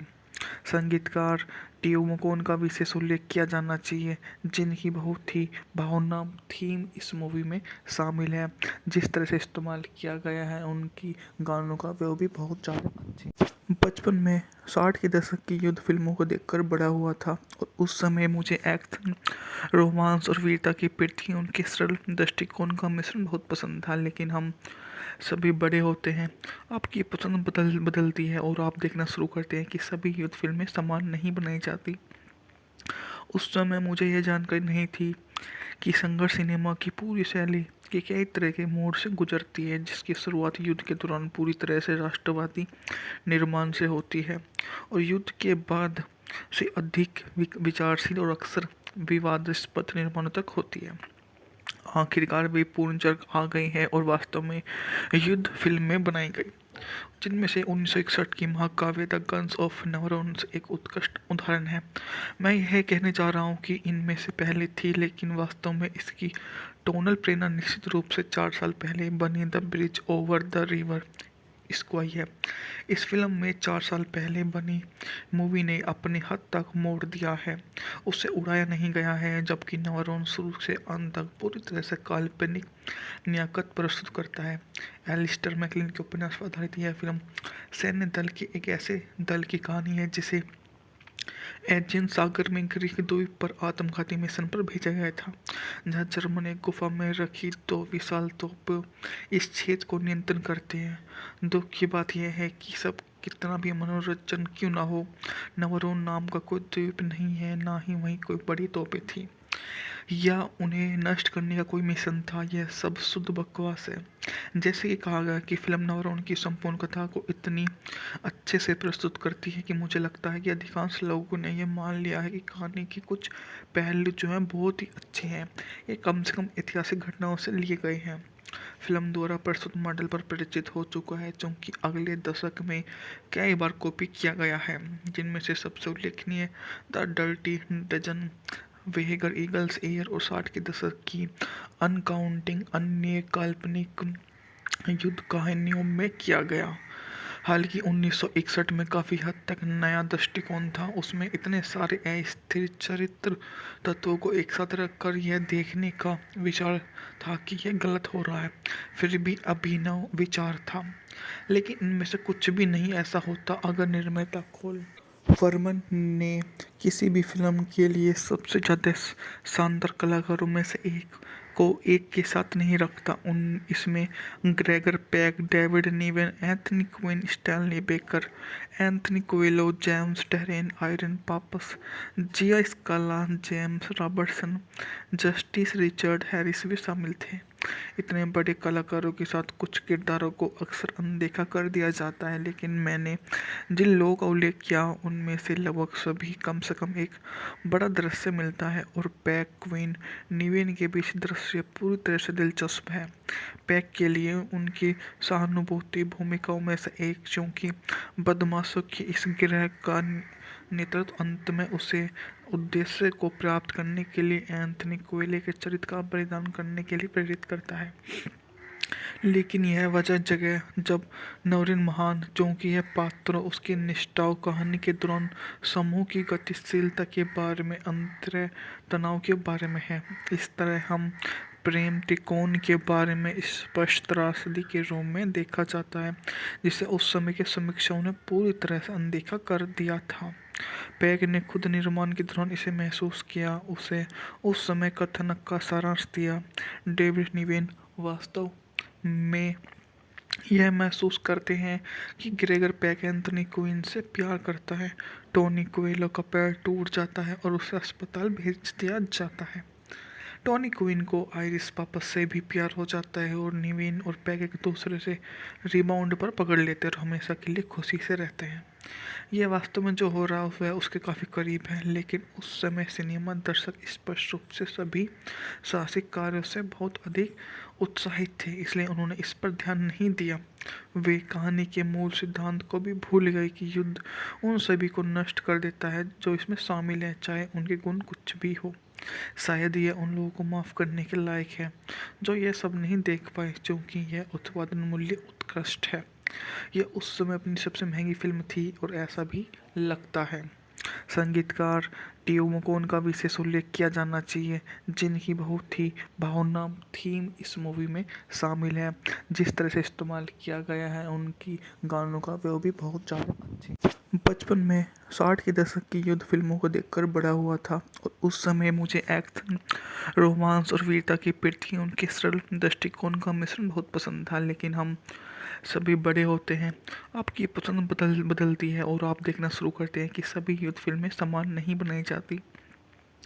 उस समय मुझे यह जानकारी नहीं थी कि संघर्ष सिनेमा की पूरी शैली के कई तरह के मोड़ से गुजरती है, जिसकी शुरुआत युद्ध के दौरान पूरी तरह से राष्ट्रवादी निर्माण से होती है और युद्ध के बाद से अधिक विचारशील और अक्सर विवादास्पद निर्माणों तक होती है।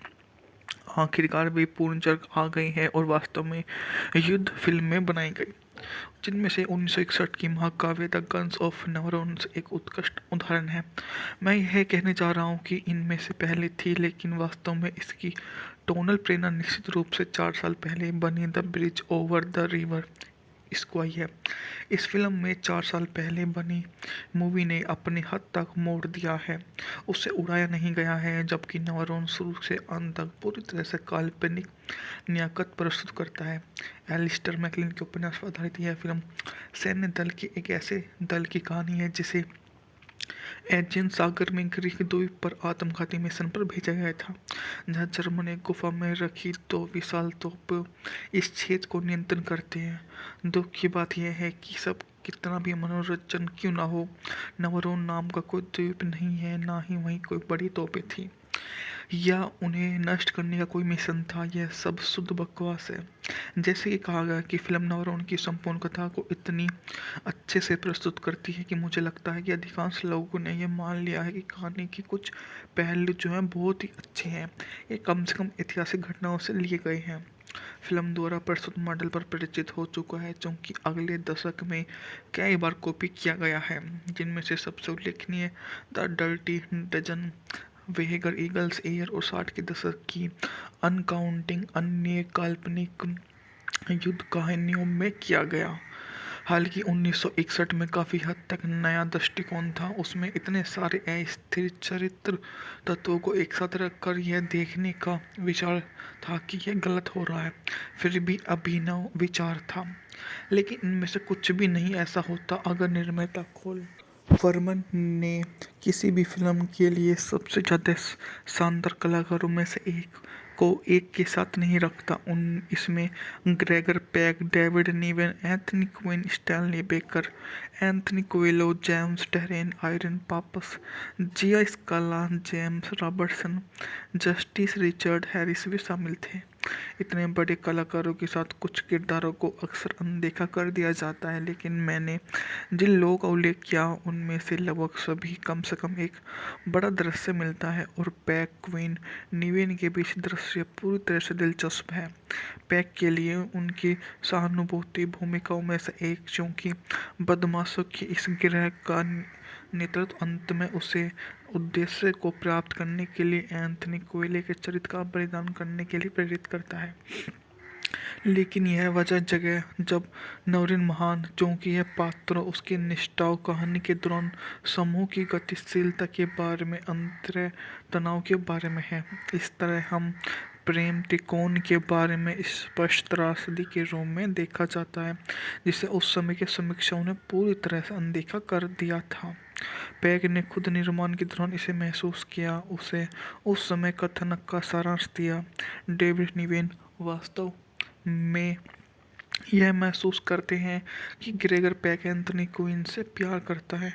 टोनी कोएलो का पैर टूट जाता है और उसे अस्पताल भेज दिया जाता है। टॉनी क्वीन को आइरिस पापस से भी प्यार हो जाता है और निवेन और पैग एक दूसरे से रिबाउंड पर पकड़ लेते हैं और हमेशा के लिए खुशी से रहते हैं। यह वास्तव में जो हो रहा है वह उसके काफ़ी करीब है, लेकिन उस समय सिनेमा दर्शक स्पष्ट रूप से सभी साहसिक कार्यों से बहुत अधिक उत्साहित थे, इसलिए उन्होंने इस पर ध्यान नहीं दिया।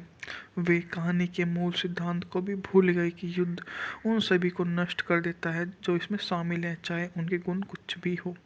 शायद यह उन लोगों को माफ़ करने के लायक है जो यह सब नहीं देख पाए, क्योंकि यह उत्पादन मूल्य उत्कृष्ट है। यह उस समय अपनी सबसे महंगी फिल्म थी और ऐसा भी लगता है।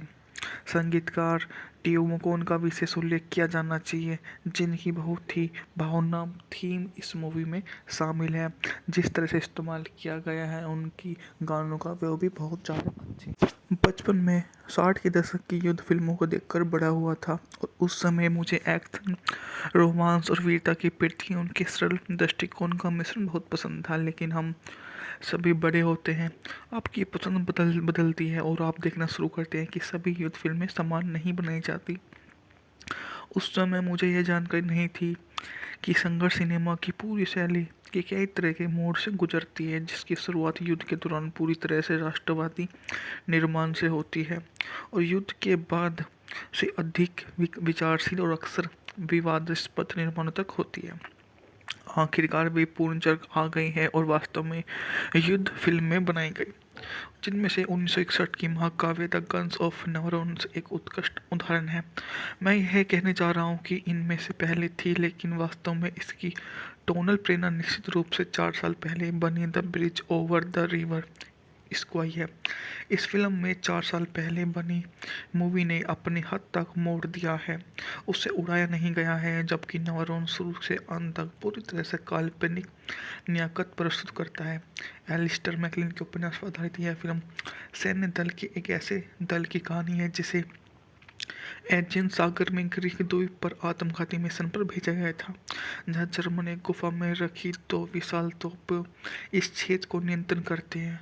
दुख की बात यह है कि सब कितना भी मनोरंजन क्यों ना हो, नवरोन नाम का कोई द्वीप नहीं है, ना ही वहीं कोई बड़ी तोपें थी या उन्हें नष्ट करने का कोई मिशन था। यह सब शुद्ध बकवास है।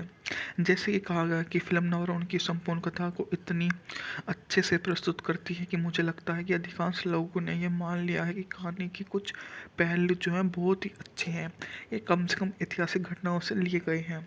फिल्म द्वारा प्रस्तुत मॉडल पर परिचित हो चुका है, क्योंकि अगले दशक में कई बार कॉपी किया गया है, जिनमें से सबसे उल्लेखनीय the dirty dozen, वेगर eagles air और 60 के दशक की अनकाउंटिंग अन्य काल्पनिक युद्ध कहानियों में किया गया। हालांकि 1961 में काफ़ी हद तक नया दृष्टिकोण था, उसमें इतने सारे अस्थिर चरित्र तत्वों को एक साथ रखकर यह देखने का विचार था कि यह गलत हो रहा है, फिर भी अभिनव विचार था। लेकिन इनमें से कुछ भी नहीं ऐसा होता अगर निर्माता खोल फरमान ने किसी भी फिल्म के लिए सबसे ज़्यादा शानदार कलाकारों में से एक को एक के साथ नहीं रखता। इसमें Gregory Peck, David Niven, Anthony Quinn, Stanley Baker, Anthony Quayle, James Darren, Irene Papas, Gia Scala, James Robertson, Justice Richard Harris भी शामिल थे। इतने बड़े कलाकारों के साथ कुछ किरदारों को अक्सर अनदेखा कर दिया जाता है, लेकिन मैंने जिन लोगों का उल्लेख किया उनमें से लगभग सभी कम से कम एक बड़ा दृश्य मिलता है और पैक, क्वीन, निवेन के बीच दृश्य पूरी तरह से दिलचस्प है। पैक के लिए उनकी सहानुभूति भूमिकाओं में से एक, क्योंकि बदमाशों की इस गिरह का नेतृत्व अंत में उसे उद्देश्य को प्राप्त करने के लिए एंथनी कोएले के चरित्र का बलिदान करने के लिए प्रेरित करता है। लेकिन यह वजह जगह जब नवरीन महान, क्योंकि यह पात्र उसकी निष्ठाओं कहानी के दौरान समूह की गतिशीलता के बारे में, अंतर तनाव के बारे में है। इस तरह हम प्रेम त्रिकोण के बारे में स्पष्ट त्रासदी के रूप में देखा जाता है, जिसे उस समय के समीक्षकों ने पूरी तरह से अनदेखा कर दिया था। पैक ने खुद निर्माण के दौरान इसे महसूस किया, उसे उस समय कथानक का सारांश दिया। डेविड निवेन वास्तव में यह महसूस करते हैं कि ग्रेगर पैक एंथनी क्वीन से प्यार करता है। टोनी कोएलो का पैर टूट जाता है और उसे अस्पताल भेज दिया जाता है। टॉनी क्वीन को आइरिस पापस से भी प्यार हो जाता है और निवेन और पैग एक दूसरे से रिबाउंड पर पकड़ लेते हैं और हमेशा के लिए खुशी से रहते हैं। यह वास्तव में जो हो रहा है वह उसके काफ़ी करीब है, लेकिन उस समय सिनेमा दर्शक स्पष्ट रूप से सभी साहसिक कार्यों से बहुत अधिक उत्साहित थे, इसलिए उन्होंने इस पर ध्यान नहीं दिया। वे कहानी के मूल सिद्धांत को भी भूल गए कि युद्ध उन सभी को नष्ट कर देता है जो इसमें शामिल है, चाहे उनके गुण कुछ भी हो। शायद यह उन लोगों को माफ़ करने के लायक है जो यह सब नहीं देख पाए, क्योंकि यह उत्पादन मूल्य उत्कृष्ट है। यह उस समय अपनी सबसे महंगी फिल्म थी और ऐसा भी लगता है। संगीतकार टियो मकोन का विशेष उल्लेख किया जाना चाहिए, जिनकी बहुत ही भावना थीम इस मूवी में शामिल है। जिस तरह से इस्तेमाल किया गया है उनकी गानों का, वो भी बहुत ज़्यादा अच्छे। बचपन में 60 के दशक की युद्ध फिल्मों को देखकर बड़ा हुआ था और उस समय मुझे एक्शन, रोमांस और वीरता की पृथ्वी, उनके सरल दृष्टिकोण का मिश्रण बहुत पसंद था। लेकिन हम सभी बड़े होते हैं, आपकी पसंद बदलती है और आप देखना शुरू करते हैं कि सभी युद्ध फिल्में समान नहीं बनाई जाती। उस समय मुझे यह जानकारी नहीं थी कि संघर्ष सिनेमा की पूरी शैली के कई तरह के मोड़ से गुजरती है, जिसकी शुरुआत युद्ध के दौरान पूरी तरह से राष्ट्रवादी निर्माण से होती है और युद्ध के बाद से अधिक विचारशील और अक्सर विवादास्पद निर्माणों तक होती है।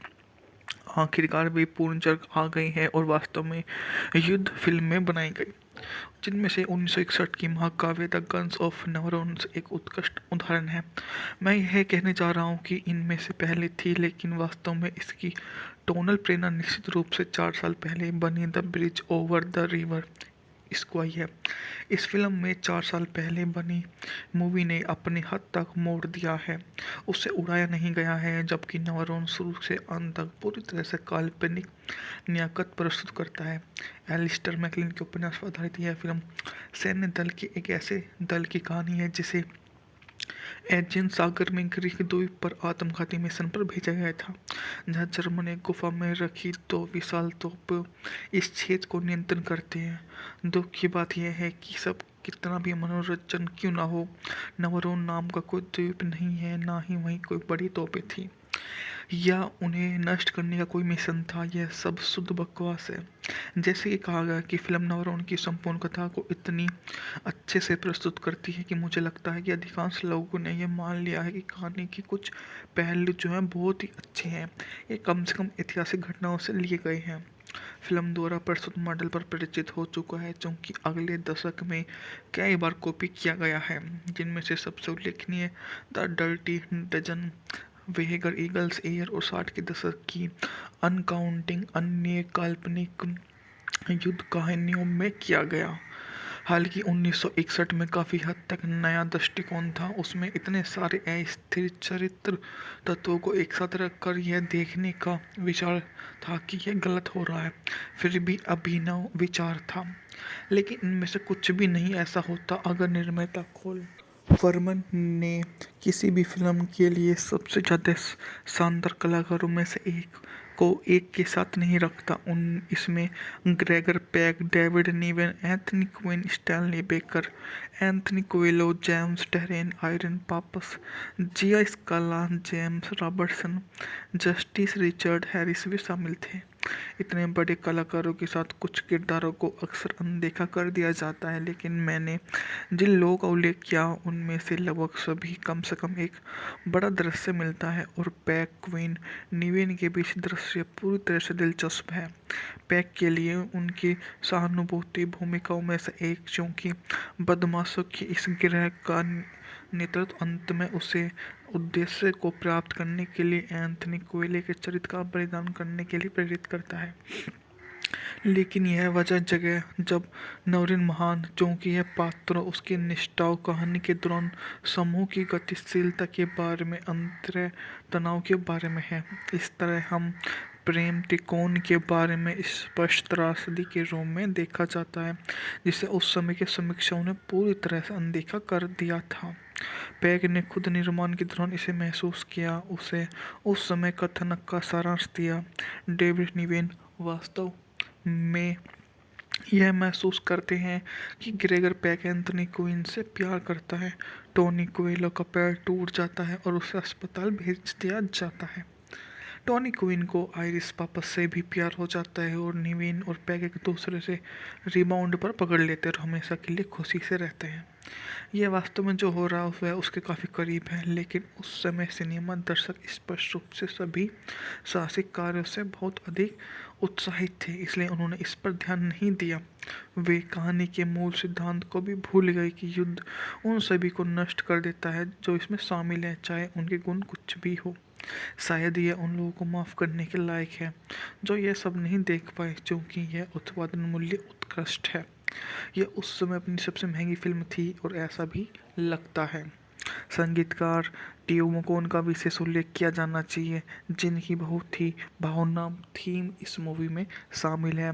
जिस तरह से इस्तेमाल किया गया है उनकी गानों का, वो भी बहुत ज़्यादा अच्छे। बचपन में 60 के दशक की युद्ध फिल्मों को देखकर बड़ा हुआ था और उस समय मुझे एक्शन, रोमांस और वीरता की प्रति उनके सरल दृष्टिकोण का मिश्रण बहुत पसंद था। लेकिन हम सभी बड़े होते हैं, आपकी पसंद बदलती है और आप देखना शुरू करते हैं कि सभी युद्ध फिल्में समान नहीं बनाई जाती। उस समय मुझे यह जानकारी नहीं थी कि संघर्ष सिनेमा की पूरी शैली के कई तरह के मोड़ से गुजरती है, जिसकी शुरुआत युद्ध के दौरान पूरी तरह से राष्ट्रवादी निर्माण से होती है और युद्ध के बाद से अधिक विचारशील और अक्सर विवादास्पद निर्माणों तक होती है। आखिरकार वे पूर्ण जग आ गई है और वास्तव में युद्ध फिल्में बनाई गई, जिनमें से 1961 की महाकाव्य द गन्स ऑफ नेवरोन्स एक उत्कृष्ट उदाहरण है। मैं यह कहने जा रहा हूँ कि इनमें से पहले थी, लेकिन वास्तव में इसकी टोनल प्रेरणा निश्चित रूप से 4 साल पहले बनी the bridge over the river इसको आई है। इस फिल्म में 4 साल पहले बनी मूवी ने अपने हद तक मोड़ दिया है, उसे उड़ाया नहीं गया है, जबकि नेवरोन शुरू से अंत तक पूरी तरह से काल्पनिक नियाकत प्रस्तुत करता है। एलिस्टर मैकलिन के उपन्यास पर आधारित यह फिल्म सैन्य दल के एक ऐसे दल की कहानी है जिसे एजियन सागर में ग्रीक द्वीप पर आत्मघाती मिशन पर भेजा गया था, जहां जर्मन एक गुफा में रखी 2 विशाल तोप इस क्षेत्र को नियंत्रण करते हैं। दुख की बात यह है कि सब कितना भी मनोरंजन क्यों ना हो, नवरोन नाम का कोई द्वीप नहीं है, ना ही वहीं कोई बड़ी तोपें थी या उन्हें नष्ट करने का कोई मिशन था। यह सब शुद्ध बकवास है। जैसे कि कहा गया कि फिल्म नवरोन की संपूर्ण कथा को इतनी अच्छे से प्रस्तुत करती है कि मुझे लगता है कि अधिकांश लोगों ने यह मान लिया है कि कहानी के कुछ पहलू जो हैं बहुत ही अच्छे हैं, ये कम से कम ऐतिहासिक घटनाओं से लिए गए हैं। फिल्म द्वारा प्रस्तुत मॉडल पर परिचित हो चुका है, क्योंकि अगले दशक में कई बार कॉपी किया गया है, जिनमें से सबसे उल्लेखनीय the dirty Dozen, Where Eagles air और 60 के दशक की अनकाउंटिंग अन्य काल्पनिक युद्ध कहानियों में किया गया। हालांकि 1961 में काफ़ी हद तक नया दृष्टिकोण था, उसमें इतने सारे अस्थिर चरित्र तत्वों को एक साथ रखकर यह देखने का विचार था कि यह गलत हो रहा है, फिर भी अभिनव विचार था। लेकिन इनमें से कुछ भी नहीं ऐसा होता अगर निर्माता खोल वर्मन ने किसी भी फिल्म के लिए सबसे ज़्यादा शानदार कलाकारों में से एक को एक के साथ नहीं रखता। इसमें Gregory Peck, David Niven, Anthony Quinn, Stanley Baker, Anthony Quayle, James Darren, Irene Papas, Gia Scala, James Robertson, Justice Richard Harris भी शामिल थे। इतने बड़े कलाकारों के साथ कुछ किरदारों को अक्सर अनदेखा कर दिया जाता है, लेकिन मैंने जिन लोगों का उल्लेख किया उनमें से लगभग सभी कम से कम एक बड़ा दृश्य मिलता है और पैक, क्वीन, निवेन के बीच दृश्य पूरी तरह से दिलचस्प है। पैक के लिए उनकी सहानुभूति भूमिकाओं में से एक, क्योंकि बदमाशों के इस गिरोह का नेतृत्व अंत में उसे उद्देश्य को प्राप्त करने के लिए एंथनी कोएले के चरित्र का बलिदान करने के लिए प्रेरित करता है। लेकिन यह वजह जगह जब नवरीन महान, क्योंकि यह पात्र उसकी निष्ठाओं कहानी के दौरान समूह की गतिशीलता के बारे में, अंतर तनाव के बारे में है। इस तरह हम प्रेम त्रिकोण के बारे में स्पष्ट त्रासदी के रूप में देखा जाता है, जिसे उस समय के समीक्षकों ने पूरी तरह से अनदेखा कर दिया था। पैक ने खुद निर्माण के दौरान इसे महसूस किया, उसे उस समय कथानक का सारांश दिया। डेविड निवेन वास्तव में यह महसूस करते हैं कि ग्रेगर पैक एंथनी क्वीन से प्यार करता है। टोनी कोएलो का पैर टूट जाता है और उसे अस्पताल भेज दिया जाता है।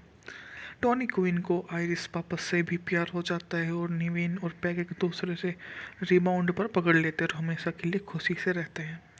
यह वास्तव में जो हो रहा है वह उसके काफ़ी करीब है, लेकिन उस समय सिनेमा दर्शक स्पष्ट रूप से सभी साहसिक कार्यों से बहुत अधिक उत्साहित थे, इसलिए उन्होंने इस पर ध्यान नहीं दिया।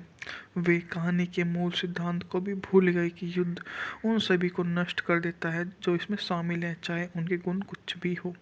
शायद यह उन लोगों को माफ़ करने के लायक है जो यह सब नहीं देख पाए, क्योंकि यह उत्पादन मूल्य उत्कृष्ट है।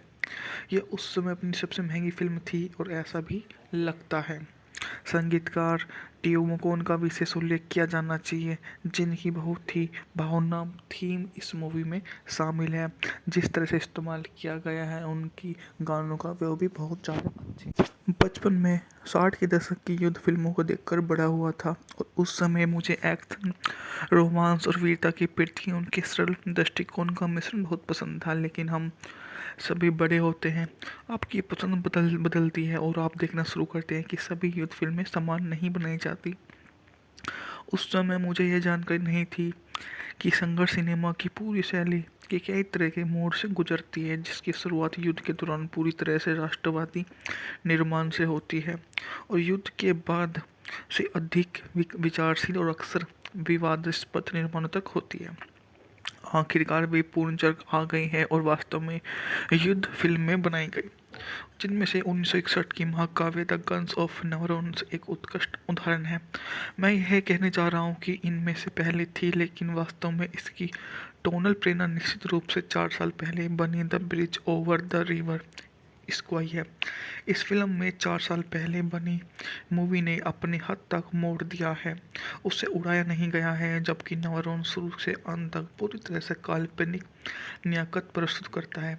एलिस्टर मैकलिन के उपन्यास पर आधारित यह फिल्म सैन्य दल के एक ऐसे दल की कहानी है जिसे एजियन सागर में ग्रीक द्वीप पर आत्मघाती मिशन पर भेजा गया था, जहां जर्मन एक गुफा में रखी 2 विशाल तोप इस क्षेत्र को नियंत्रण करते हैं। दुख की बात यह है कि सब कितना भी मनोरंजन क्यों ना हो, नवरोन नाम का कोई द्वीप नहीं है, ना ही वहीं कोई बड़ी तोपें थी या उन्हें नष्ट करने का कोई मिशन था। यह सब शुद्ध बकवास है। जैसे कि कहा गया कि फिल्म नवरोन की संपूर्ण कथा को इतनी अच्छे से प्रस्तुत करती है कि मुझे लगता है कि अधिकांश लोगों ने यह मान लिया है कि कहानी के कुछ पहलू जो हैं बहुत ही अच्छे हैं, ये कम से कम ऐतिहासिक घटनाओं से लिए गए हैं। फिल्म द्वारा प्रस्तुत मॉडल पर परिचित हो चुका है, क्योंकि अगले दशक में कई बार कॉपी किया गया है, जिनमें से सबसे उल्लेखनीय the dirty Dozen, Where Eagles air और 60 के दशक की अनकाउंटिंग अन्य काल्पनिक युद्ध कहानियों में किया गया। हालांकि 1961 में काफ़ी हद तक नया दृष्टिकोण था, उसमें इतने सारे अस्थिर चरित्र तत्वों को एक साथ रखकर यह देखने का विचार था कि यह गलत हो रहा है, फिर भी अभिनव विचार था। लेकिन इनमें से कुछ भी नहीं ऐसा होता अगर निर्माता खोल वर्मन ने किसी भी फिल्म के लिए सबसे ज़्यादा शानदार कलाकारों में से एक को एक के साथ नहीं रखता। इसमें Gregory Peck, David Niven, Anthony Quinn, Stanley Baker, Anthony Quayle, James Darren, Irene Papas, Gia Scala, James Robertson, Justice Richard Harris भी शामिल थे। इतने बड़े कलाकारों के साथ कुछ किरदारों को अक्सर अनदेखा कर दिया जाता है, लेकिन मैंने जिन लोगों का उल्लेख किया उनमें से लगभग सभी कम से कम एक बड़ा दृश्य मिलता है और पैक, क्वीन, निवेन के बीच दृश्य पूरी तरह से दिलचस्प है। पैक के लिए उनकी सहानुभूति भूमिकाओं में से एक, क्योंकि बदमाशों की इस गिरह का नेतृत्व अंत में उसे उद्देश्य को प्राप्त करने के लिए एंथनी कोएले के चरित्र का बलिदान करने के लिए प्रेरित करता है। लेकिन यह वजह जगह जब नवरीन महान, क्योंकि यह पात्रों, उसकी निष्ठाओं, कहानी के दौरान समूह की गतिशीलता के बारे में, अंतर तनाव के बारे में है। इस तरह हम प्रेम त्रिकोण के बारे में स्पष्ट त्रासदी के रूप में देखा जाता है, जिसे उस समय के समीक्षकों ने पूरी तरह से अनदेखा कर दिया था। पैक ने खुद निर्माण के दौरान इसे महसूस किया, उसे उस समय कथानक का सारांश दिया। डेविड निवेन वास्तव में यह महसूस करते हैं कि ग्रेगर पैक एंथनी क्वीन से प्यार करता है। टोनी कोएलो का पैर टूट जाता है और उसे अस्पताल भेज दिया जाता है। टॉनी क्वीन को आइरिस पापस से भी प्यार हो जाता है और निवेन और पैग एक दूसरे से रिबाउंड पर पकड़ लेते हैं और हमेशा के लिए खुशी से रहते हैं। यह वास्तव में जो हो रहा है वह उसके काफ़ी करीब है, लेकिन उस समय सिनेमा दर्शक स्पष्ट रूप से सभी साहसिक कार्यों से बहुत अधिक उत्साहित थे, इसलिए उन्होंने इस पर ध्यान नहीं दिया। वे कहानी के मूल सिद्धांत को भी भूल गए कि युद्ध उन सभी को नष्ट कर देता है जो इसमें शामिल हैं, चाहे उनके गुण कुछ भी हो। शायद यह उन लोगों को माफ़ करने के लायक है जो यह सब नहीं देख पाए, क्योंकि यह उत्पादन मूल्य उत्कृष्ट है। यह उस समय अपनी सबसे महंगी फिल्म थी और ऐसा भी लगता है। संगीतकार टीओ मकोन का विशेष उल्लेख किया जाना चाहिए, जिनकी बहुत ही भावनात्मक थीम इस मूवी में शामिल है। जिस तरह से इस्तेमाल किया गया है उनकी गानों का, वो भी बहुत ज़्यादा अच्छे। बचपन में 60 के दशक की युद्ध फिल्मों को देखकर बड़ा हुआ था और उस समय मुझे एक्शन, रोमांस और वीरता की प्रति उनके सरल दृष्टिकोण का मिश्रण बहुत पसंद था। लेकिन हम सभी बड़े होते हैं, आपकी पसंद बदलती है और आप देखना शुरू करते हैं कि सभी युद्ध फिल्में समान नहीं बनाई जाती। उस समय मुझे यह जानकारी नहीं थी कि संघर्ष सिनेमा की पूरी शैली के कई तरह के मोड़ से गुजरती है, जिसकी शुरुआत युद्ध के दौरान पूरी तरह से राष्ट्रवादी निर्माण से होती है और युद्ध के बाद से अधिक विचारशील और अक्सर विवादास्पद निर्माणों तक होती है। आखिरकार वे पूर्ण जग आ गई हैं और वास्तव में युद्ध फिल्में बनाई गई, जिनमें से 1961 की महाकाव्य द गन्स ऑफ नवरोन्स एक उत्कृष्ट उदाहरण है। मैं यह कहने जा रहा हूँ कि इनमें से पहले थी, लेकिन वास्तव में इसकी टोनल प्रेरणा निश्चित रूप से 4 साल पहले बनी the bridge over the river इसको आई है। इस फिल्म में 4 साल पहले बनी मूवी ने अपने हद तक मोड़ दिया है, उसे उड़ाया नहीं गया है, जबकि नवरोन शुरू से अंत तक पूरी तरह से काल्पनिक नियाकत प्रस्तुत करता है। एलिस्टर मैकलिन के उपन्यास पर आधारित यह फिल्म सैन्य दल के एक ऐसे दल की कहानी है जिसे एजियन सागर में ग्रीक द्वीप पर आत्मघाती मिशन पर भेजा गया था, जहां जर्मन एक गुफा में रखी 2 विशाल तोप इस क्षेत्र को नियंत्रण करते हैं। दुख की बात यह है कि सब कितना भी मनोरंजन क्यों ना हो, नवरोन नाम का कोई द्वीप नहीं है, ना ही वहीं कोई बड़ी तोपें थी या उन्हें नष्ट करने का कोई मिशन था। यह सब शुद्ध बकवास है। जैसे कि कहा गया कि फिल्म नवरोन की संपूर्ण कथा को इतनी अच्छे से प्रस्तुत करती है कि मुझे लगता है कि अधिकांश लोगों ने यह मान लिया है कि कहानी के कुछ पहलू जो हैं बहुत ही अच्छे हैं, ये कम से कम ऐतिहासिक घटनाओं से लिए गए हैं। फिल्म द्वारा प्रस्तुत मॉडल पर परिचित हो चुका है, क्योंकि अगले दशक में कई बार कॉपी किया गया है, जिनमें से सबसे उल्लेखनीय the dirty Dozen, Where Eagles air और 60 के दशक की अनकाउंटिंग अन्य काल्पनिक युद्ध कहानियों में किया गया। हालांकि 1961 में काफ़ी हद तक नया दृष्टिकोण था, उसमें इतने सारे अस्थिर चरित्र तत्वों को एक साथ रखकर यह देखने का विचार था कि यह गलत हो रहा है, फिर भी अभिनव विचार था। लेकिन इनमें से कुछ भी नहीं ऐसा होता अगर निर्माता खोल फरमान ने किसी भी फिल्म के लिए सबसे ज़्यादा शानदार कलाकारों में से एक को एक के साथ नहीं रखता। इसमें Gregory Peck, David Niven, Anthony Quinn, Stanley Baker, Anthony Quayle, James Darren, Irene Papas, Gia Scala, James Robertson, Justice Richard Harris भी शामिल थे। इतने बड़े कलाकारों के साथ कुछ किरदारों को अक्सर अनदेखा कर दिया जाता है, लेकिन मैंने जिन लोगों का उल्लेख किया उनमें से लगभग सभी कम से कम एक बड़ा दृश्य मिलता है और पैक, क्वीन, निवेन के बीच दृश्य पूरी तरह से दिलचस्प है। पैक के लिए उनकी सहानुभूति भूमिकाओं में से एक, क्योंकि बदमाशों के इस गिरोह का नेतृत्व अंत में उसे उद्देश्य को प्राप्त करने के लिए एंथनी कोएले के चरित्र का बलिदान करने के लिए प्रेरित करता है। लेकिन यह वजह जगह जब नवरीन महान, क्योंकि यह पात्र उसकी निष्ठाओं कहानी के दौरान समूह की गतिशीलता के बारे में, अंतर तनाव के बारे में है। इस तरह हम प्रेम त्रिकोण के बारे में स्पष्ट त्रासदी के रूप में देखा जाता है, जिसे उस समय के समीक्षकों ने पूरी तरह से अनदेखा कर दिया था। पैक ने खुद निर्माण के दौरान इसे महसूस किया, उसे उस समय कथानक का सारांश दिया।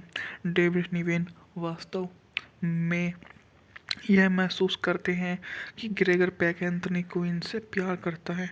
टोनी कोएलो का पैर टूट जाता है और उसे अस्पताल भेज दिया जाता है।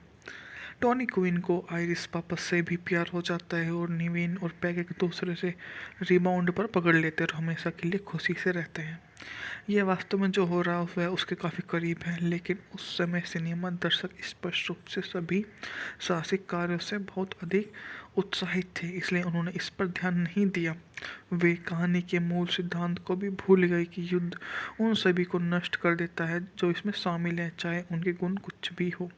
शायद यह उन लोगों को माफ़ करने के लायक है जो यह सब नहीं देख पाए, क्योंकि यह उत्पादन मूल्य उत्कृष्ट है। यह उस समय अपनी सबसे महंगी फिल्म थी और ऐसा भी लगता है। संगीतकार टियो मकोन का विशेष उल्लेख किया जाना चाहिए, जिनकी बहुत ही भावनात्मक थीम इस मूवी में शामिल है। जिस तरह से इस्तेमाल किया गया है उनकी गानों का, वो भी बहुत ज़्यादा अच्छे। बचपन में 60 के दशक की युद्ध फिल्मों को देखकर बड़ा हुआ था और उस समय मुझे एक्शन, रोमांस और वीरता की प्रति उनके सरल दृष्टिकोण का मिश्रण बहुत पसंद था। लेकिन हम सभी बड़े होते हैं, आपकी पसंद बदलती है और आप देखना शुरू करते हैं कि सभी युद्ध फिल्में समान नहीं बनाई जाती। उस समय मुझे यह जानकारी नहीं थी कि संघर्ष सिनेमा की पूरी शैली के कई तरह के मोड़ से गुजरती है, जिसकी शुरुआत युद्ध के दौरान पूरी तरह से राष्ट्रवादी निर्माण से होती है और युद्ध के बाद से अधिक विचारशील और अक्सर विवादास्पद निर्माणों तक होती है। आखिरकार वे पूर्ण जग आ गई है और वास्तव में युद्ध फिल्में बनाई गई, जिनमें से 1961 की महाकाव्य द गन्स ऑफ नेवरोन्स एक उत्कृष्ट उदाहरण है। मैं यह कहने जा रहा हूँ कि इनमें से पहले थी, लेकिन वास्तव में इसकी टोनल प्रेरणा निश्चित रूप से 4 साल पहले बनी the bridge over the river Kwai है। इस फिल्म में 4 साल पहले बनी मूवी ने अपने हद तक मोड़ दिया है, उसे उड़ाया नहीं गया है, जबकि नेवरोन शुरू से अंत तक पूरी तरह से काल्पनिक नियाकत प्रस्तुत करता है। एलिस्टर मैकलिन के उपन्यास पर आधारित यह फिल्म सैन्य दल के एक ऐसे दल की कहानी है जिसे एजियन सागर में ग्रीक द्वीप पर आत्मघाती मिशन पर भेजा गया था, जहां जर्मन एक गुफा में रखी 2 विशाल तोप इस क्षेत्र को नियंत्रण करते हैं। दुख की बात यह है कि सब कितना भी मनोरंजन क्यों ना हो, नवरोन नाम का कोई द्वीप नहीं है, ना ही वहीं कोई बड़ी तोपें थी या उन्हें नष्ट करने का कोई मिशन था। यह सब शुद्ध बकवास है। जैसे कि कहा गया कि फिल्म नवरोन की संपूर्ण कथा को इतनी अच्छे से प्रस्तुत करती है कि मुझे लगता है कि अधिकांश लोगों ने यह मान लिया है कि कहानी के कुछ पहलू जो हैं बहुत ही अच्छे हैं, ये कम से कम ऐतिहासिक घटनाओं से लिए गए हैं। फिल्म द्वारा प्रस्तुत मॉडल पर परिचित हो चुका है, क्योंकि अगले दशक में कई बार कॉपी किया गया है, जिनमें से सबसे उल्लेखनीय the dirty dozen, वेगर eagles air और 60 के दशक की अनकाउंटिंग अन्य काल्पनिक युद्ध कहानियों में किया गया। हालांकि 1961 में काफ़ी हद तक नया दृष्टिकोण था, उसमें इतने सारे अस्थिर चरित्र तत्वों को एक साथ रखकर यह देखने का विचार था कि यह गलत हो रहा है, फिर भी अभिनव विचार था। लेकिन इनमें से कुछ भी नहीं ऐसा होता अगर निर्माता खोल फरमान ने किसी भी फिल्म के लिए सबसे ज़्यादा शानदार कलाकारों में से एक को एक के साथ नहीं रखता। इसमें Gregory Peck, David Niven, Anthony Quinn, Stanley Baker, Anthony Quayle, James Darren, Irene Papas, Gia Scala, James Robertson, Justice Richard Harris भी शामिल थे। इतने बड़े कलाकारों के साथ कुछ किरदारों को अक्सर अनदेखा कर दिया जाता है, लेकिन मैंने जिन लोगों का उल्लेख किया उनमें से लगभग सभी कम से कम एक बड़ा दृश्य मिलता है और पैक, क्वीन, निवेन के बीच दृश्य पूरी तरह से दिलचस्प है। पैक के लिए उनकी सहानुभूति भूमिकाओं में से एक, क्योंकि बदमाशों के इस गिरोह का नेतृत्व अंत में उसे उद्देश्य को प्राप्त करने के लिए एंथनी कोएले के चरित्र का बलिदान करने के लिए प्रेरित करता है। लेकिन यह वजह जगह जब नवरीन महान, क्योंकि यह पात्र उसकी निष्ठाओं कहानी के दौरान समूह की गतिशीलता के बारे में, अंतर तनाव के बारे में है। इस तरह हम प्रेम त्रिकोण के बारे में स्पष्ट त्रासदी के रूप में देखा जाता है, जिसे उस समय के समीक्षकों ने पूरी तरह से अनदेखा कर दिया था। पैक ने खुद निर्माण के दौरान इसे महसूस किया, उसे उस समय कथानक का सारांश दिया।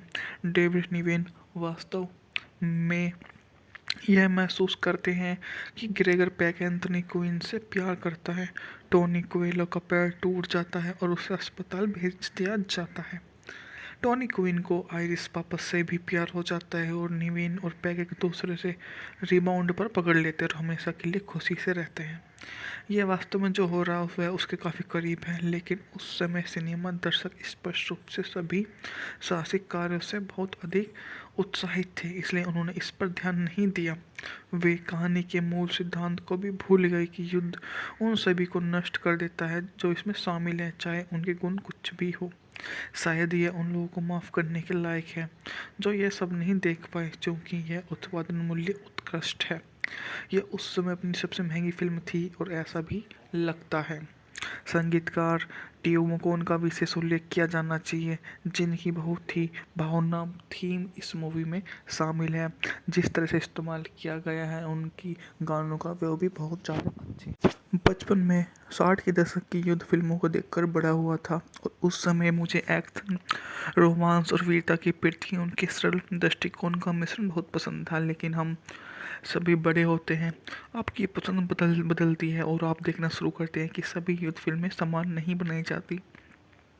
उस समय मुझे यह जानकारी नहीं थी कि संघर्ष सिनेमा की पूरी शैली के कई तरह के मोड़ से गुजरती है, जिसकी शुरुआत युद्ध के दौरान पूरी तरह से राष्ट्रवादी निर्माण से होती है और युद्ध के बाद से अधिक विचारशील और अक्सर विवादास्पद निर्माणों तक होती है। आखिरकार वे पूर्ण जग आ गई है और वास्तव में युद्ध फिल्में बनाई गई, जिनमें से 1961 की महाकाव्य द गन्स ऑफ नेवरोन्स एक उत्कृष्ट उदाहरण है।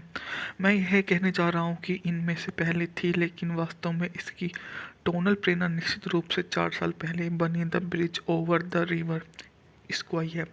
इस फिल्म में 4 साल पहले बनी मूवी ने अपनी हद तक मोड़ दिया है, उससे उड़ाया नहीं गया है, जबकि नेवरोन शुरू से अंत तक पूरी तरह से काल्पनिक नियाकत प्रस्तुत करता है। एलिस्टर मैकलिन के उपन्यास पर आधारित यह फिल्म सैन्य दल के एक ऐसे दल की कहानी है जिसे एजियन सागर में ग्रीक द्वीप पर आत्मघाती मिशन पर भेजा गया था, जहां जर्मन एक गुफा में रखी 2 विशाल तोप इस क्षेत्र को नियंत्रण करते हैं। दुख की बात यह है कि सब कितना भी मनोरंजन क्यों ना हो, नवरोन नाम का कोई द्वीप नहीं है, ना ही वहीं कोई बड़ी तोपें थी या उन्हें नष्ट करने का कोई मिशन था। यह सब शुद्ध बकवास है। जैसे कि कहा गया कि फिल्म नवरोन की संपूर्ण कथा को इतनी अच्छे से प्रस्तुत करती है कि मुझे लगता है कि अधिकांश लोगों ने यह मान लिया है कि कहानी के कुछ पहलू जो हैं बहुत ही अच्छे हैं, ये कम से कम ऐतिहासिक घटनाओं से लिए गए हैं। फिल्म द्वारा प्रस्तुत मॉडल पर परिचित हो चुका है, क्योंकि अगले दशक में कई बार कॉपी किया गया है, जिनमें से सबसे उल्लेखनीय the dirty dozen, वेगर eagles air और 60 के दशक की अनकाउंटिंग अन्य काल्पनिक युद्ध कहानियों में किया गया। हालांकि 1961 में काफ़ी हद तक नया दृष्टिकोण था, उसमें इतने सारे अस्थिर चरित्र तत्वों को एक साथ रखकर यह देखने का विचार था कि यह गलत हो रहा है, फिर भी अभिनव विचार था। लेकिन इनमें से कुछ भी नहीं ऐसा होता अगर निर्माता खोल फरमान ने किसी भी फिल्म के लिए सबसे ज़्यादा शानदार कलाकारों में से एक को एक के साथ नहीं रखता। इसमें Gregory Peck, David Niven, Anthony Quinn, Stanley Baker, Anthony Quayle, James Darren, Irene Papas, Gia Scala, James Robertson, Justice Richard Harris भी शामिल थे। इतने बड़े कलाकारों के साथ कुछ किरदारों को अक्सर अनदेखा कर दिया जाता है, लेकिन मैंने जिन लोगों का उल्लेख किया उनमें से लगभग सभी कम से कम एक बड़ा दृश्य मिलता है और पैक, क्वीन, निवेन के बीच दृश्य पूरी तरह से दिलचस्प है। पैक के लिए उनकी सहानुभूति भूमिकाओं में से एक, क्योंकि बदमाशों के इस गिरोह का नेतृत्व अंत में उसे उद्देश्य को प्राप्त करने के लिए एंथनी कोएले के चरित्र का बलिदान करने के लिए प्रेरित करता है।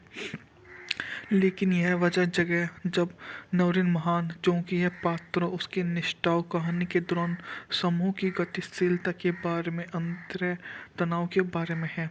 इस तरह हम प्रेम त्रिकोण के बारे में स्पष्ट त्रासदी के रूप में देखा जाता है, जिसे उस समय के समीक्षकों ने पूरी तरह से अनदेखा कर दिया था। पैक ने खुद निर्माण के दौरान इसे महसूस किया, उसे उस समय कथानक का सारांश दिया। डेविड निवेन वास्तव में यह महसूस करते हैं कि ग्रेगर पैक एंथनी क्वीन से प्यार करता है। टोनी कोएलो का पैर टूट जाता है और उसे अस्पताल भेज दिया जाता है। टॉनी क्वीन को आइरिस पापस से भी प्यार हो जाता है और निवेन और पैग एक दूसरे से रिबाउंड पर पकड़ लेते हैं और हमेशा के लिए खुशी से रहते हैं। यह वास्तव में जो हो रहा है वह उसके काफ़ी करीब है, लेकिन उस समय सिनेमा दर्शक स्पष्ट रूप से सभी साहसिक कार्यों से बहुत अधिक उत्साहित थे, इसलिए उन्होंने इस पर ध्यान नहीं दिया। वे कहानी के मूल सिद्धांत को भी भूल गए कि युद्ध उन सभी को नष्ट कर देता है जो इसमें शामिल हैं, चाहे उनके गुण कुछ भी हो। शायद यह उन लोगों को माफ़ करने के लायक है जो यह सब नहीं देख पाए, क्योंकि यह उत्पादन मूल्य उत्कृष्ट है। यह उस समय अपनी सबसे महंगी फिल्म थी और ऐसा भी लगता है। संगीतकार टियो मकोन का विशेष उल्लेख किया जाना चाहिए, जिनकी बहुत ही भावना थीम इस मूवी में शामिल है। जिस तरह से इस्तेमाल किया गया है उनकी गानों का, वो भी बहुत ज़्यादा अच्छे। बचपन में 60 के दशक की युद्ध फिल्मों को देखकर बड़ा हुआ था और उस समय मुझे एक्शन, रोमांस और वीरता की प्रति उनके सरल दृष्टिकोण का मिश्रण बहुत पसंद था। लेकिन हम सभी बड़े होते हैं, आपकी पसंद बदलती है और आप देखना शुरू करते हैं कि सभी युद्ध फिल्में समान नहीं बनाई जाती। उस समय मुझे यह जानकारी नहीं थी कि संघर्ष सिनेमा की पूरी शैली के कई तरह के मोड़ से गुजरती है, जिसकी शुरुआत युद्ध के दौरान पूरी तरह से राष्ट्रवादी निर्माण से होती है और युद्ध के बाद से अधिक विचारशील और अक्सर विवादास्पद निर्माणों तक होती है। आखिरकार वे पूर्ण जग आ गई हैं और वास्तव में युद्ध फिल्में बनाई गई, जिनमें से 1961 की महाकाव्य द गन्स ऑफ नेवरोन्स एक उत्कृष्ट उदाहरण है। मैं यह कहने जा रहा हूँ कि इनमें से पहले थी, लेकिन वास्तव में इसकी टोनल प्रेरणा निश्चित रूप से 4 साल पहले बनी the bridge over the river इसको आई है। इस फिल्म में 4 साल पहले बनी मूवी ने अपने हद तक मोड़ दिया है, उसे उड़ाया नहीं गया है, जबकि नेवरोन शुरू से अंत तक पूरी तरह से काल्पनिक नियाकत प्रस्तुत करता है। एलिस्टर मैकलिन के उपन्यास पर आधारित यह फिल्म सैन्य दल के एक ऐसे दल की कहानी है जिसे एजियन सागर में ग्रीक द्वीप पर आत्मघाती मिशन पर भेजा गया था, जहां जर्मन एक गुफा में रखी 2 विशाल तोप इस क्षेत्र को नियंत्रण करते हैं। दुख की बात यह है कि सब कितना भी मनोरंजन क्यों ना हो, नवरोन नाम का कोई द्वीप नहीं है, ना ही वहीं कोई बड़ी तोपें थी या उन्हें नष्ट करने का कोई मिशन था। यह सब शुद्ध बकवास है। जैसे कि कहा गया कि फिल्म नवरोन की संपूर्ण कथा को इतनी अच्छे से प्रस्तुत करती है कि मुझे लगता है कि अधिकांश लोगों ने यह मान लिया है कि कहानी के कुछ पहलू जो हैं बहुत ही अच्छे हैं, ये कम से कम ऐतिहासिक घटनाओं से लिए गए हैं। फिल्म द्वारा प्रस्तुत मॉडल पर परिचित हो चुका है, क्योंकि अगले दशक में कई बार कॉपी किया गया है, जिनमें से सबसे उल्लेखनीय the dirty dozen, वेगर eagles air और 60 के दशक की अनकाउंटिंग अन्य काल्पनिक युद्ध कहानियों में किया गया। हालांकि 1961 में काफ़ी हद तक नया दृष्टिकोण था, उसमें इतने सारे अस्थिर चरित्र तत्वों को एक साथ रखकर यह देखने का विचार था कि यह गलत हो रहा है, फिर भी अभिनव विचार था।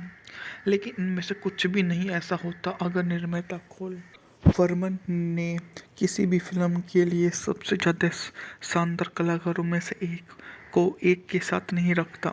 इसमें Gregory Peck, David Niven, Anthony Quinn, Stanley Baker, Anthony Quayle, James Darren, Irene Papas, Gia Scala, James Robertson, Justice Richard Harris भी शामिल थे। इतने बड़े कलाकारों के साथ कुछ किरदारों को अक्सर अनदेखा कर दिया जाता है, लेकिन मैंने जिन लोगों का उल्लेख किया उनमें से लगभग सभी कम से कम एक बड़ा दृश्य मिलता है और पैक, क्वीन, निवेन के बीच दृश्य पूरी तरह से दिलचस्प है। पैक के लिए उनकी सहानुभूति भूमिकाओं में से एक, क्योंकि बदमाशों के इस गिरोह का नेतृत्व अंत में उसे उद्देश्य को प्राप्त करने के लिए एंथनी कोएले के चरित्र का बलिदान करने के लिए प्रेरित करता है। लेकिन यह वजह जगह जब नवरीन महान, क्योंकि यह पात्रों, उसकी निष्ठाओं, कहानी के दौरान समूह की गतिशीलता के बारे में, अंतर तनाव के बारे में है। इस तरह हम प्रेम त्रिकोण के बारे में स्पष्ट त्रासदी के रूप में देखा जाता है, जिसे उस समय के समीक्षकों ने पूरी तरह से अनदेखा कर दिया था। पैक ने खुद निर्माण के दौरान इसे महसूस किया, उसे उस समय कथानक का सारांश दिया। डेविड निवेन वास्तव में यह महसूस करते हैं कि ग्रेगर पैक एंथनी क्वीन से प्यार करता है। टोनी कोएलो का पैर टूट जाता है और उसे अस्पताल भेज दिया जाता है। टॉनी क्वीन को आइरिस पापस से भी प्यार हो जाता है और निवेन और पैग एक दूसरे से रिबाउंड पर पकड़ लेते हैं और हमेशा के लिए खुशी से रहते हैं। यह वास्तव में जो हो रहा है वह उसके काफ़ी करीब है, लेकिन उस समय सिनेमा दर्शक स्पष्ट रूप से सभी साहसिक कार्यों से बहुत अधिक उत्साहित थे, इसलिए उन्होंने इस पर ध्यान नहीं दिया। वे कहानी के मूल सिद्धांत को भी भूल गए कि युद्ध उन सभी को नष्ट कर देता है जो इसमें शामिल हैं, चाहे उनके गुण कुछ भी हो। शायद यह उन लोगों को माफ़ करने के लायक है जो यह सब नहीं देख पाए, क्योंकि यह उत्पादन मूल्य उत्कृष्ट है। यह उस समय अपनी सबसे महंगी फिल्म थी और ऐसा भी लगता है। संगीतकार टीओ मकोन का विशेष उल्लेख किया जाना चाहिए, जिनकी बहुत ही भावनात्मक थीम इस मूवी में शामिल है। जिस तरह से इस्तेमाल किया गया है उनकी गानों का, वो भी बहुत ज़्यादा अच्छे। बचपन में 60 के दशक की युद्ध फिल्मों को देखकर बड़ा हुआ था और उस समय मुझे एक्शन, रोमांस और वीरता की प्रति उनके सरल दृष्टिकोण का मिश्रण बहुत पसंद था। लेकिन हम सभी बड़े होते हैं, आपकी पसंद बदलती है और आप देखना शुरू करते हैं कि सभी युद्ध फिल्में समान नहीं बनाई जाती। उस समय मुझे यह जानकारी नहीं थी कि संघर्ष सिनेमा की पूरी शैली के कई तरह के मोड़ से गुजरती है, जिसकी शुरुआत युद्ध के दौरान पूरी तरह से राष्ट्रवादी निर्माण से होती है और युद्ध के बाद से अधिक विचारशील और अक्सर विवादास्पद निर्माणों तक होती है। आखिरकार वे पूर्ण जग आ गई हैं और वास्तव में युद्ध फिल्में बनाई गई, जिनमें से 1961 की महाकाव्य द गन्स ऑफ नेवरोन्स एक उत्कृष्ट उदाहरण है। मैं यह कहने जा रहा हूँ कि इनमें से पहले थी, लेकिन वास्तव में इसकी टोनल प्रेरणा निश्चित रूप से 4 साल पहले बनी the bridge over the river इसको आई है। इस फिल्म में 4 साल पहले बनी मूवी ने अपने हद तक मोड़ दिया है, उसे उड़ाया नहीं गया है, जबकि नेवरोन शुरू से अंत तक पूरी तरह से काल्पनिक नियाकत प्रस्तुत करता है। एलिस्टर मैकलिन के उपन्यास पर आधारित यह फिल्म सैन्य दल के एक ऐसे दल की कहानी है जिसे एजियन सागर में ग्रीक द्वीप पर आत्मघाती मिशन पर भेजा गया था, जहां जर्मन एक गुफा में रखी 2 विशाल तोप इस क्षेत्र को नियंत्रण करते हैं। दुख की बात यह है कि सब कितना भी मनोरंजन क्यों ना हो, नवरोन नाम का कोई द्वीप नहीं है, ना ही वहीं कोई बड़ी तोपें थी या उन्हें नष्ट करने का कोई मिशन था। यह सब शुद्ध बकवास है। जैसे कि कहा गया कि फिल्म नवरोन की संपूर्ण कथा को इतनी अच्छे से प्रस्तुत करती है कि मुझे लगता है कि अधिकांश लोगों ने यह मान लिया है कि कहानी के कुछ पहलू जो हैं बहुत ही अच्छे हैं, ये कम से कम ऐतिहासिक घटनाओं से लिए गए हैं। फिल्म द्वारा प्रस्तुत मॉडल पर परिचित हो चुका है, क्योंकि अगले दशक में कई बार कॉपी किया गया है, जिनमें से सबसे उल्लेखनीय the dirty Dozen, Where Eagles air और 60 के दशक की अनकाउंटिंग अन्य काल्पनिक युद्ध कहानियों में किया गया। हालांकि 1961 में काफ़ी हद तक नया दृष्टिकोण था, उसमें इतने सारे अस्थिर चरित्र तत्वों को एक साथ रखकर यह देखने का विचार था कि यह गलत हो रहा है, फिर भी अभिनव विचार था। लेकिन इनमें से कुछ भी नहीं ऐसा होता अगर निर्माता खोल वर्मन ने किसी भी फिल्म के लिए सबसे ज़्यादा शानदार कलाकारों में से एक को एक के साथ नहीं रखता। इसमें Gregory Peck, David Niven, Anthony Quinn, Stanley Baker, Anthony Quayle, James Darren, Irene Papas, Gia Scala, James Robertson, Justice Richard Harris भी शामिल थे। इतने बड़े कलाकारों के साथ कुछ किरदारों को अक्सर अनदेखा कर दिया जाता है, लेकिन मैंने जिन लोगों का उल्लेख किया उनमें से लगभग सभी कम से कम एक बड़ा दृश्य मिलता है और पैक, क्वीन, निवेन के बीच दृश्य पूरी तरह से दिलचस्प है। पैक के लिए उनकी सहानुभूति भूमिकाओं में से एक, क्योंकि बदमाशों की इस गिरह का नेतृत्व अंत में उसे उद्देश्य को प्राप्त करने के लिए एंथनी कोएले के चरित्र का बलिदान करने के लिए प्रेरित करता है। लेकिन यह वजह जगह जब नवरीन महान, क्योंकि यह पात्र उसकी निष्ठाओं कहानी के दौरान समूह की गतिशीलता के बारे में, अंतर तनाव के बारे में है। इस तरह हम प्रेम त्रिकोण के बारे में स्पष्ट त्रासदी के रूप में देखा जाता है, जिसे उस समय के समीक्षकों ने पूरी तरह से अनदेखा कर दिया था। पैक ने खुद निर्माण के दौरान इसे महसूस किया, उसे उस समय कथानक का सारांश दिया। डेविड निवेन वास्तव में यह महसूस करते हैं कि ग्रेगर पैक एंथनी क्वीन से प्यार करता है। टोनी कोएलो का पैर टूट जाता है और उसे अस्पताल भेज दिया जाता है। टॉनी क्वीन को आइरिस पापस से भी प्यार हो जाता है और निवेन और पैग एक दूसरे से रिबाउंड पर पकड़ लेते हैं और हमेशा के लिए खुशी से रहते हैं। यह वास्तव में जो हो रहा है वह उसके काफ़ी करीब है, लेकिन उस समय सिनेमा दर्शक स्पष्ट रूप से सभी साहसिक कार्यों से बहुत अधिक उत्साहित थे, इसलिए उन्होंने इस पर ध्यान नहीं दिया। वे कहानी के मूल सिद्धांत को भी भूल गए कि युद्ध उन सभी को नष्ट कर देता है जो इसमें शामिल है, चाहे उनके गुण कुछ भी हो। शायद यह उन लोगों को माफ़ करने के लायक है जो यह सब नहीं देख पाए, क्योंकि यह उत्पादन मूल्य उत्कृष्ट है। यह उस समय अपनी सबसे महंगी फिल्म थी और ऐसा भी लगता है। संगीतकार टीओ मकोन का विशेष उल्लेख किया जाना चाहिए, जिनकी बहुत ही भावनात्मक थीम इस मूवी में शामिल है। जिस तरह से इस्तेमाल किया गया है उनकी गानों का, वह भी बहुत ज़्यादा अच्छे। बचपन में 60 के दशक की युद्ध फिल्मों को देखकर बड़ा हुआ था और उस समय मुझे एक्शन, रोमांस और वीरता की पृथ्वी, उनके सरल दृष्टिकोण का मिश्रण बहुत पसंद था। लेकिन हम सभी बड़े होते हैं, आपकी पसंद बदलती है और आप देखना शुरू करते हैं कि सभी युद्ध फिल्में समान नहीं बनाई जाती। उस समय मुझे यह जानकारी नहीं थी कि संघर्ष सिनेमा की पूरी शैली के कई तरह के मोड़ से गुजरती है, जिसकी शुरुआत युद्ध के दौरान पूरी तरह से राष्ट्रवादी निर्माण से होती है और युद्ध के बाद से अधिक विचारशील और अक्सर विवादास्पद निर्माणों तक होती है। आखिरकार वे पूर्ण जग आ गई है और वास्तव में युद्ध फिल्में बनाई गई, जिनमें से 1961 की महाकाव्य द गन्स ऑफ नेवरोन्स एक उत्कृष्ट उदाहरण है। मैं यह कहने जा रहा हूँ कि इनमें से पहले थी, लेकिन वास्तव में इसकी टोनल प्रेरणा निश्चित रूप से 4 साल पहले बनी the bridge over the river इसको आई है।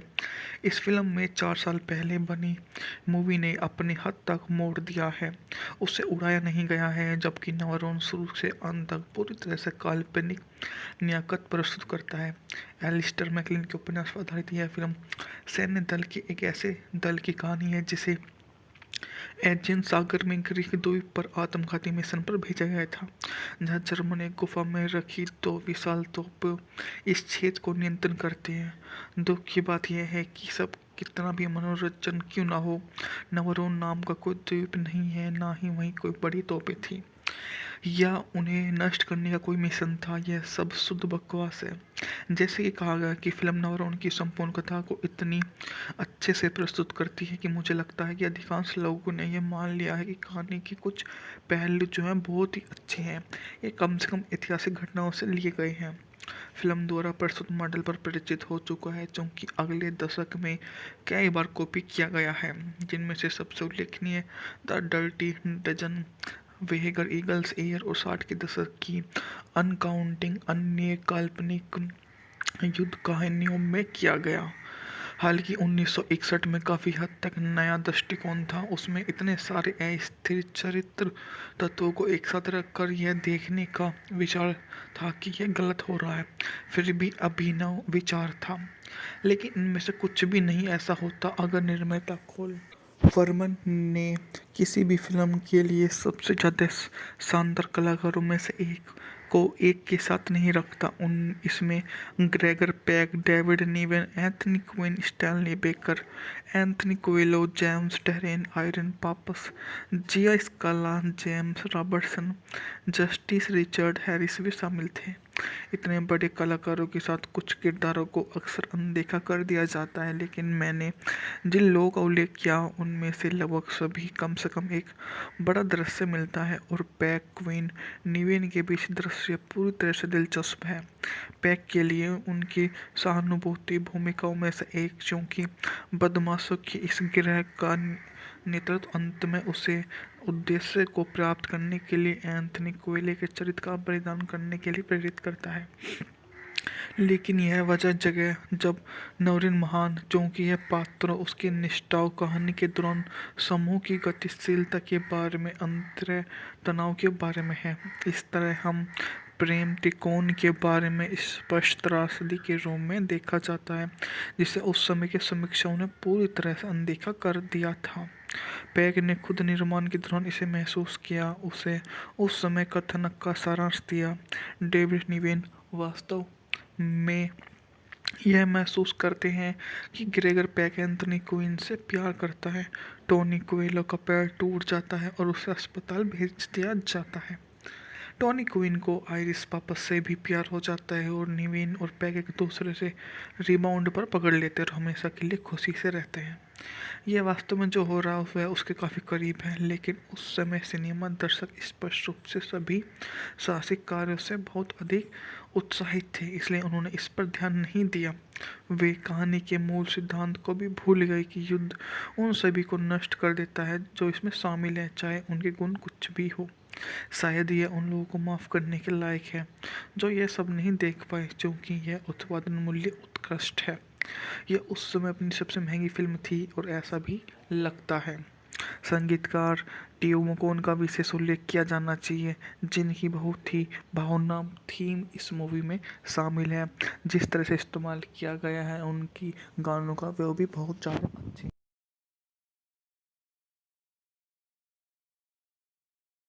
बचपन में 60 के दशक की युद्ध फिल्मों को देखकर बड़ा हुआ था और उस समय मुझे एक्शन, रोमांस और वीरता की प्रति उनके सरल दृष्टिकोण का मिश्रण बहुत पसंद था। लेकिन हम सभी बड़े होते हैं, आपकी पसंद बदलती है और आप देखना शुरू करते हैं कि सभी युद्ध फिल्में समान नहीं बनाई जाती।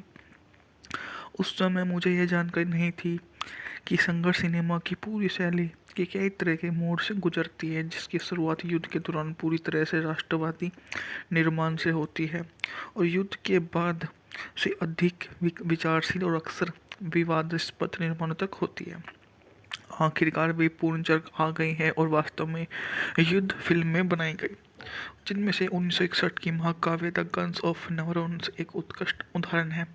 मैं यह कहने जा रहा हूँ कि इनमें से पहले थी, लेकिन वास्तव में इसकी टोनल प्रेरणा निश्चित रूप से 4 साल पहले बनी the bridge over the river Kwai है। इस फिल्म में 4 साल पहले बनी मूवी ने अपने हद तक मोड़ दिया है, उसे उड़ाया नहीं गया है, जबकि नेवरोन शुरू से अंत तक पूरी तरह से काल्पनिक नियाकत प्रस्तुत करता है। एलिस्टर मैकलिन के उपन्यास पर आधारित यह फिल्म सैन्य दल के एक ऐसे दल की कहानी है जिसे एजियन सागर में ग्रीक द्वीप पर आत्मघाती मिशन पर भेजा गया था, जहां जर्मन एक गुफा में रखी 2 विशाल तोप इस क्षेत्र को नियंत्रण करते हैं। दुख की बात यह है कि सब कितना भी मनोरंजन क्यों ना हो, नवरोन नाम का कोई द्वीप नहीं है, ना ही वहीं कोई बड़ी तोपें थी या उन्हें नष्ट करने का कोई मिशन था। यह सब शुद्ध बकवास है।